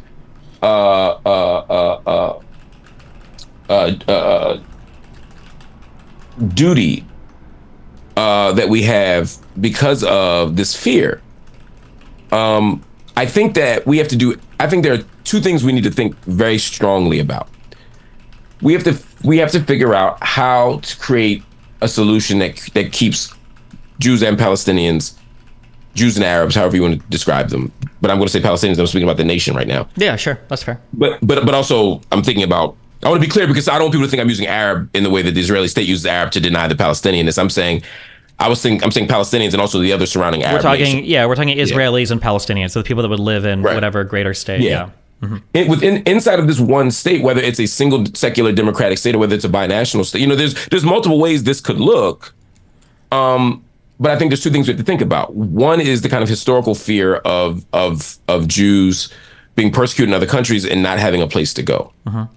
And I think that I think that we could use our political imaginations a little more creatively and say, there's a difference between saying we have a state that anybody can come at all times and saying that we can have a state that is for Jews and Palestinians, but at the same time have a special status for people who are fleeing for particular reasons, right?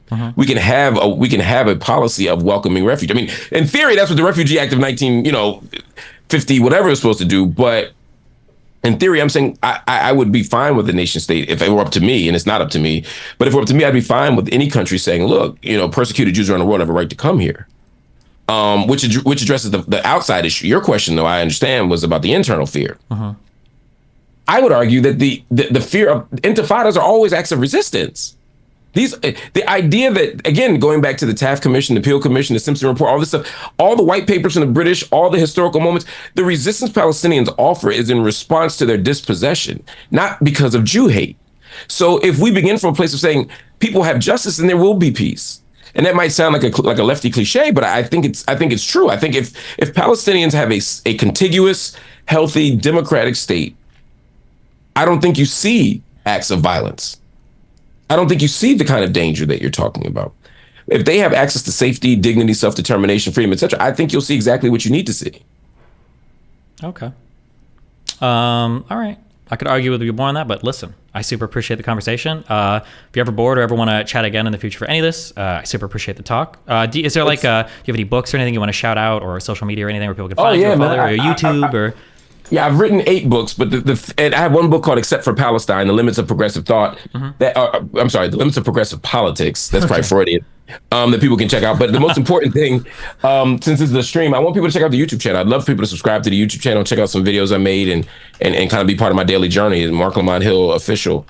If people could check that out, that would be dope, man. I'm new to this world, and there's like all of you amazing YouTubers and streamers and online, people who have these huge followings, and you're doing such important, interesting, cool conversations. And I'm like, oh shit, there's a whole world out here that I didn't know about that I want to be a part of. So I would just love if folk could jump into the conversation, follow me, and let me be part of that world. Okay, awesome, cool. And then I'm just curious, if you had to recommend like 1 or 2 books to read on this particular topic, what would you recommend people if they wanted to find out more information besides your books, That's Cheating?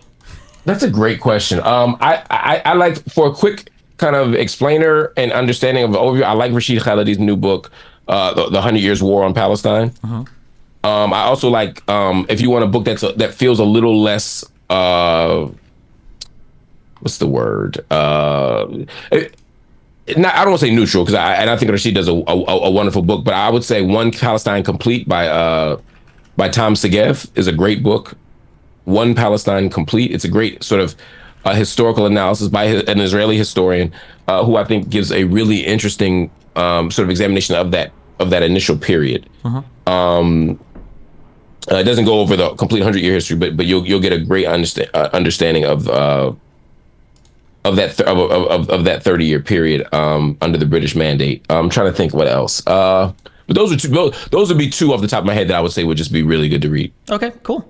Awesome. Yep. Well, hey, listen, I super appreciate it. Thanks a lot. Hopefully we can chat again in the future. And yeah, have a good one, man. You too. Talk soon. Bye. Well, that was a good convo. I think I disagreed. There's a lot in there that I disagree with, but I got to discuss it more in depth than I normally get to. That was fun. And we got to work with some of our knowledge from the last book that I just read. Nice. Okay. What do you think about the oppressed versus oppressor narrative? I don't really know how to counter it. Fuck all that shit. That's dumb. Why did your Zionism level decrease by like 90% since you last streamed? Sorry, David. That Shlomo Ben-Ami book is really good. We can argue though more if you want. It would be fun to argue against Zionists more. I think that would be fun because it would flesh out my position more and it would show that I'm not like a crazy ultra pro-Zionist person. But then the world community goes, oh well, you did that. We can't get mad if anything happens to you. And I would argue, and international law certainly supports the idea that even if the worst things imaginable happened. I like that this guy has we might disagree on some of the applications of international law, but I like that he has a decent understanding of it, that he's not just like, oh, civilian dead, international law violated. Yeah. Curious if the bombings happened during the Super Bowl. I haven't read anything about the Rafah bombings. Rafah, I think, is the city that's in that borders Gaza and Egypt, right? Am I mixing that up? Because or is it the one to the northeast?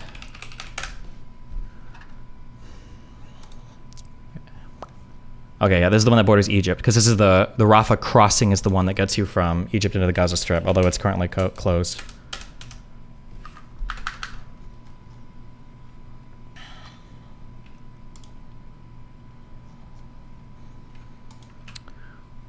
It's actually Rafah. Hasan explained this already. I think it's because they're callous, they're careless, and they're very comfortable with that full-throated support that they've gotten to this position where they've completely dropped the pretext of even like liberal Zionism that tries to cleverly manufacture consent, and they're just straight up doing whatever the fuck they can and demanding to the world follow through. And one of the examples of this, and I think this is really interesting, is the fact that obviously Israel gets a shit ton of funding from the United States of America to the tune of almost $10 million a day. Barack Obama. What a weird metric. Just it's $3 billion a year, I think, right? And a $38 billion 10-year security package for Israel. They get a lot of funding from the UK as well, but specifically, there's a lot of funding that comes from for the military side in Israel. But then there's also a lot of defense.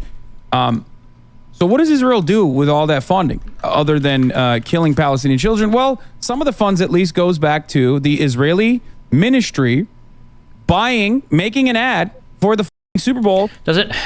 I'm just asking a rhetorical question. Does it ever get boring? Like just today, it's like you understand that he's literally 1984. Right? It's like, we've been at war with this country and they're always bad and everything they do is bad. So yesterday, Israel got $3 billion and they spent it killing Palestinian children. And then the next day, they used, they made the Israeli fund where they find random brown oppressed people that are actually pro-Marxist to rape. And then the next day, they went to Africa and they murdered with colonial settler violence a million poor, starving, fleeing Yemeni children that were trying to escape the violence in Yemen. They hunted them down. Like, it's just like, it's like so boring. Like, why?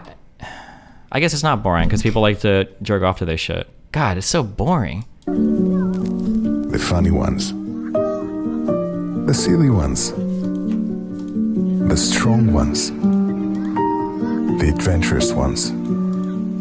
To all the dads held in captivity by Hamas for over 120 days, we vow to bring you home. Like, this is easy. It's easy to say hostage is bad. Will he say it? Sponsored by the State of Israel, hashtag bring all dads back home. This was the State of Israel ad that ran. Now, he's going to bring up, but Israel turns down all the ceasefire agreements because they don't actually care about the hostages. They're just using an excuse to go to war with Gaza. This ad, because it's like the Benjamin Netanyahu war cabinet does not give a about the hostages, okay? Beyond using the Israeli prisoners of war and the hostages as a talking point to continue justifying their ethnic cleansing campaign. They don't give a shit. Like, this is what I'm saying. Like, you don't ever go to Hasan's stream to learn anything or to find, like, I'm just going, like, what do the progressives think about this thing? Like, I could write the script for this dude's streams. The hostage family members who have been demanding a ceasefire for months now, and the protests are growing and growing. Didn't the hostage families actually change their mind on that? Hostage family ceasefire. I thought they changed their mind. I could be wrong. Oh, this is saying still calling for ceasefire. Okay, maybe not. I think this might have been the article I saw. I'm only reading headlines over the past week, so I could be wrong. The families of a few Israeli hostages don't want a deal to bring them home. They want Hamas crushed. So, okay, so maybe it wasn't all of them. Maybe just a few of them are changing their minds.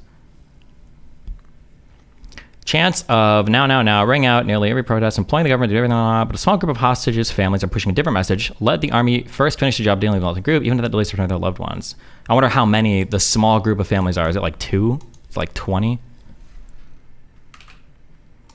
Hasan hasn't even given the guests a chance to say anything informative. It was just 20 minutes of yappers from Hasan with the guests nodding along. Yeah, that's one of the reasons why I get irritated. Hasan will do this bid for credibility constantly, where he's like, I bring on all these... Oh, it's 3 families? I bring on all these journalists to talk to. No, he doesn't. He brings on people to circle jerk and to just basically validate his own opinion.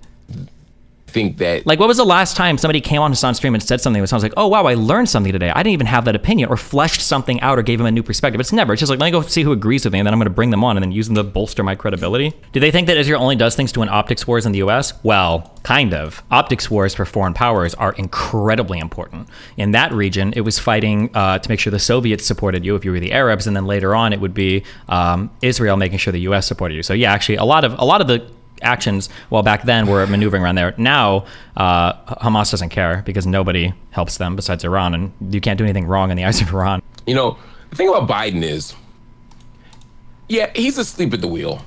And I'm sure lots of things are getting past him.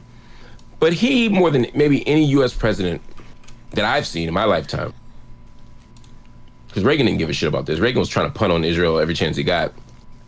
George H.W. Bush was probably one of the stronger people on Israel. Correct.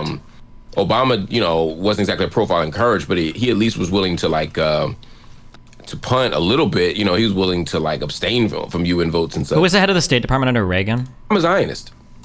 Oh yeah.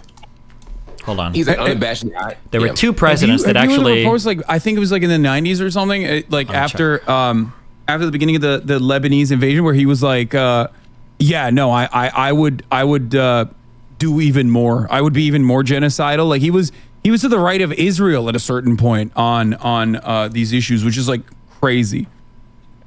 It's wild. I didn't even know that was possible, but he absolutely was. And so when you have that kind of position on the matter, it takes a lot. It takes a lot for him to be willing to restrain. The U.S.'s position basically since after the Suez crisis. I mean, really, that's probably the last moment of major U.S. resistance to Israel was 1956. Since then, the U.S. has only grown increasingly lockstep with Israel in all Since things. then, the United States didn't really have much to do with Israel in 56. That was Britain and France. Disagreement. That there's not an inch of daylight, that they're shoulder to shoulder, all the stupid metaphors. Yeah. And so, you know, Biden already has that against them. But you'd hope that behind the scenes, he'd be pressuring them. And from what I hear, there has been some behind the scenes pressure for a ceasefire, but the U.S. has no... I can't find it. There were two. One of the things that Shlomo Ben-Ami talks about is that there are some administrations that are very, like, they care a lot about Jewish people and Israeli opinion. And there were two administrations that he pointed to in particular who were like, it was interesting when these U.S. leaders came in because they didn't give a fuck about Jewish people or Israel. So when they went to negotiate, it wasn't this cuck like, we'll do anything Israel wants, blah, blah, blah. It was like, hey, listen, like, we're going to hold you guys to task and you're going to actually negotiate some real ass peace. I think one was Bush Sr., I think. But I took these notes in here. I'm just skimming them. I'm not going to be able to find it.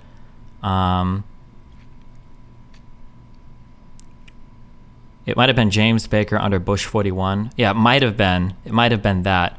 What was negotiated under Baker? Was that Baker would have been collapse of Soviet Union, would have been Oslo Accords. Might have been on that track. And then Bush Jr., I think, was also very harsh on Madrid was 91, I believe. The Madrid Peace Conference, I think, was 91. Let me check. How was Clinton on Israel? I think he was whatever. Bush was based on Israel. I think both Bushes were pretty based on Israel. I think Bush Jr. I think Bush Jr. literally sanctioned Israel for the first time ever. It was military, economic, and political, saying they wouldn't give them money or loan guarantees because of shit related to, I don't remember, it was settler expansionism. Fuck, I can't scroll through my notes very easily on this fucking app. I've got to translate them. I think the U.S. needs to crack down on that settler shit. It fucked everything up so hard. It fucked the West Bank up so fucking hard. But that was the goal of people like Netanyahu and shit. Oh, Shamir dragged with Bush to Madrid, forced Washington negotiations. Well, afterwards, yeah, okay.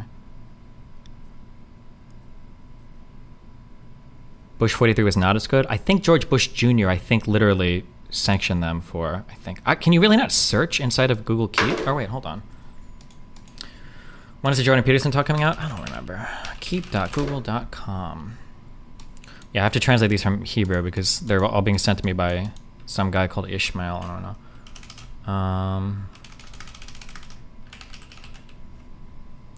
Kissinger said in 73 that he'd be anti-Semitic if he wasn't Jewish after Israel violated a ceasefire. The height of his fury at Jerusalem for violating the October 73 ceasefire and surrounding Egypt's Third Army, Kissinger grumbled at one WSAG meeting, "If it were not for the accident of my birth, I would be anti-Semitic." In other moments of exasperation, he would note that any people who have been persecuted for 2,000 years must be doing something wrong. Jesus. Kissinger felt with good cause that his Jewishness was a vulnerability when dealing with Nixon. The president's attitude towards Jews was as conflicted as it was towards almost all other people. His top staff included such trusted Jews as Kissinger, Arthur Burns, William Sapphire, Leonard Garment. He was once asked Assistant Fred Malek to make a list of the top Jews in the Labor Department after it came along. Kissinger being Jewish vulnerability? Oh, it's from Kissinger, a biography. Oh, gotcha. Haven't you said previously that Israel is strong enough that they would be fine without the U.S.? Can they really be stopped? The problem right now is Israel's won the military wars. Israel's kind of always been a country that's basically been ran by its defense department. Like the IDF is basically like the de facto government in Israel. There are times when the IDF operates independent of what the prime minister even wants. I think it was under, once I encapsulate all these notes into my former notes, I'll have these like in my brain better. I should know every single prime minister. I think it was 73 during, I always thought it was Yom Kippur, but then I heard Jewish people pronounce it Yom Kippur, literally, like Yom Kippur. Was that my year? Basically, the IDF is kind of like always pushing for shit. And even, and when there's a conflict between the Israeli military and the government, the military will just do whatever the fuck. And the military is always dictating to the government basically what policy should be, because Israel is essentially survived by its military. And even its prime ministers will have, roots from being former military people. Even people that are known for peace, right? We say like, oh, Rabin, he was peaceful. Rabin was the guy that did the Oslo Accords, historic, blah, blah, blah. Was he from the Irgun? Am I making this up? Or was he just from the... He was from the Palmach, the commando force of the Yishuv. Yeah, like all of these people have military backgrounds. Even Netanyahu was like a special forces, special forces guy that I think liberated a plane from some PLO hijackers in the 1970s. All of these guys are super, super, super. Yeah, Ehud Barak I think was a big military guy as well. Yeah. The funny thing is, I'd argue the IDF is more liberal, constrained on conservative politicians in Israel. Maybe. Israel is just broken really, really, really hard right. That's Bibi's brother. It was his brother and he died. Oh yeah, true, that's right. I really need to cover the last 15 years more. Netanyahu is fucking trash. The far right has fucked this country up so much. But... it's also because the Palestinians have fucked it too. They've all fucked it. That wasn't his brother he's talking about, Entebbe. Netanyahu's brother, I think, was killed in some operation. I don't remember who his brother was, but I think he was, wasn't he? He was the only time Greece is satisfied, blah, blah, blah. Oh, in the Entebbe raid.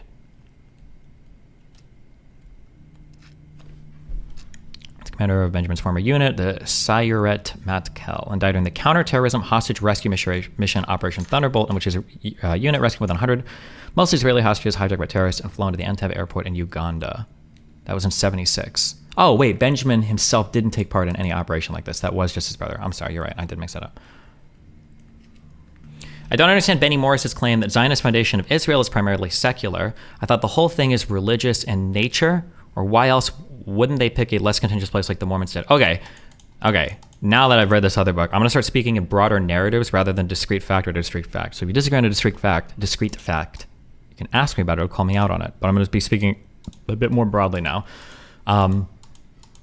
Theodor Herzl, who was like the big initial founding Zionist guy of like modern Zionism, not a big part of like Israel's like early founding or whatever, because he died in 1907, I think. I don't think he was ever in actually any of Palestine ever. Did he actually ever go? Hold on. I don't spell this fucking dude's name. Herzl. 1904. Did he ever actually make it to...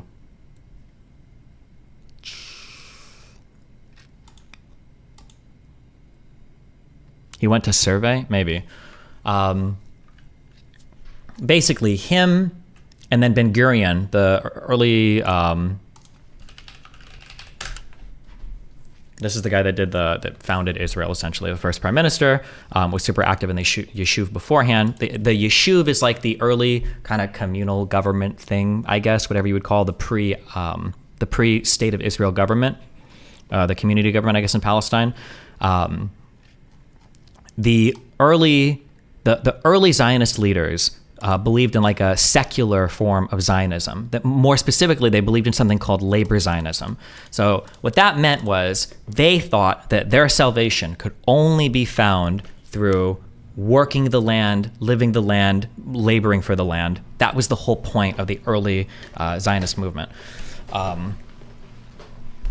Basically, the idea was the only way that us as Jews are going to find salvation is this is why they bought the land.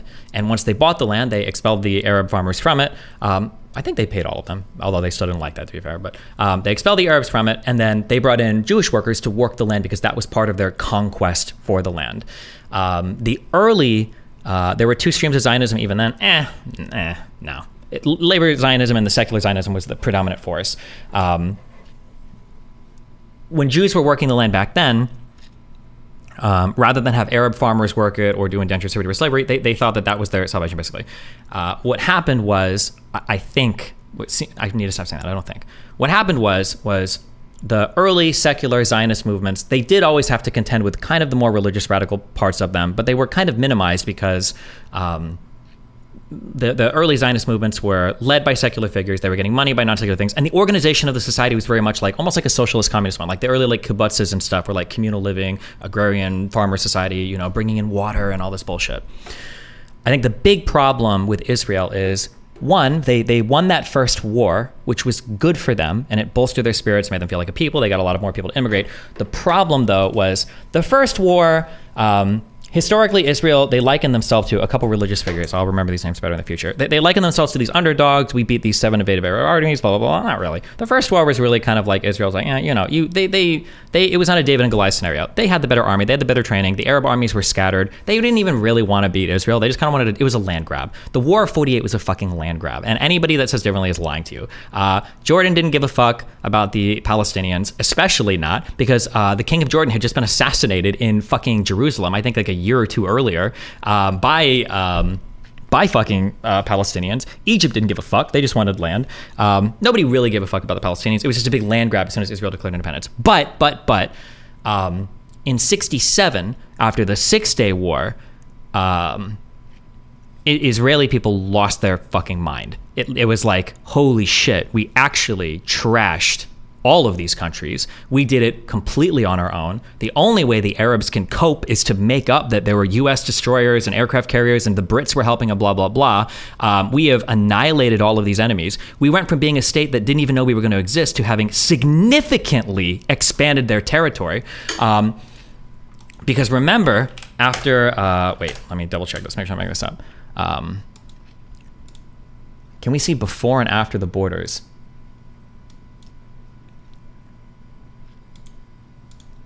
This was a state, they always describe it by the narrowest width near like Tel Aviv, a state only 10 to 15 kilometers at her ribs, I think is a statement that was made.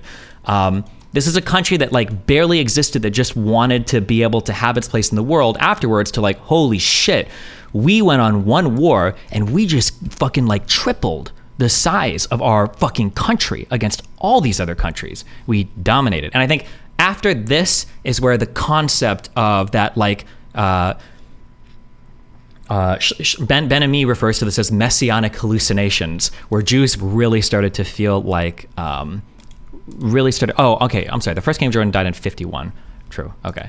The messianic hallucinations is how he describes it, where they really started to feel like they had this like religious calling, that all of these more radical people, like I think it was just a few days into the Six-Day War, they were already moving in people to East Jerusalem, and rather than being like the secular Zionist, like, hey guys, we're just doing what we need to do to survive and blah, blah, blah. Now it was like, holy shit, we literally have a fucking calling from God. Look at how much we just trash these people. And I think from 67 onwards is where that builds. It leads to the massive failures of the 73 Yom Kippur War, where they got fucked for the first 3 days in a way that was changed the political environment of Israel forever, because now for the first time they saw that the surrounding armies were a threat. And then, I think that strain of thought is kind of carried on since then, because they started this really aggressive settler expansion shit into the Golan Heights, into the West Bank, into Gaza. Because that right Zionist, the religious fervor or the historic fervor, the nationalistic fervor started to become more ever present. But the foundation of the country was very much secular. I don't want to say socialist in nature, but like very secular, commune living, work the ground, live the ground, live through water.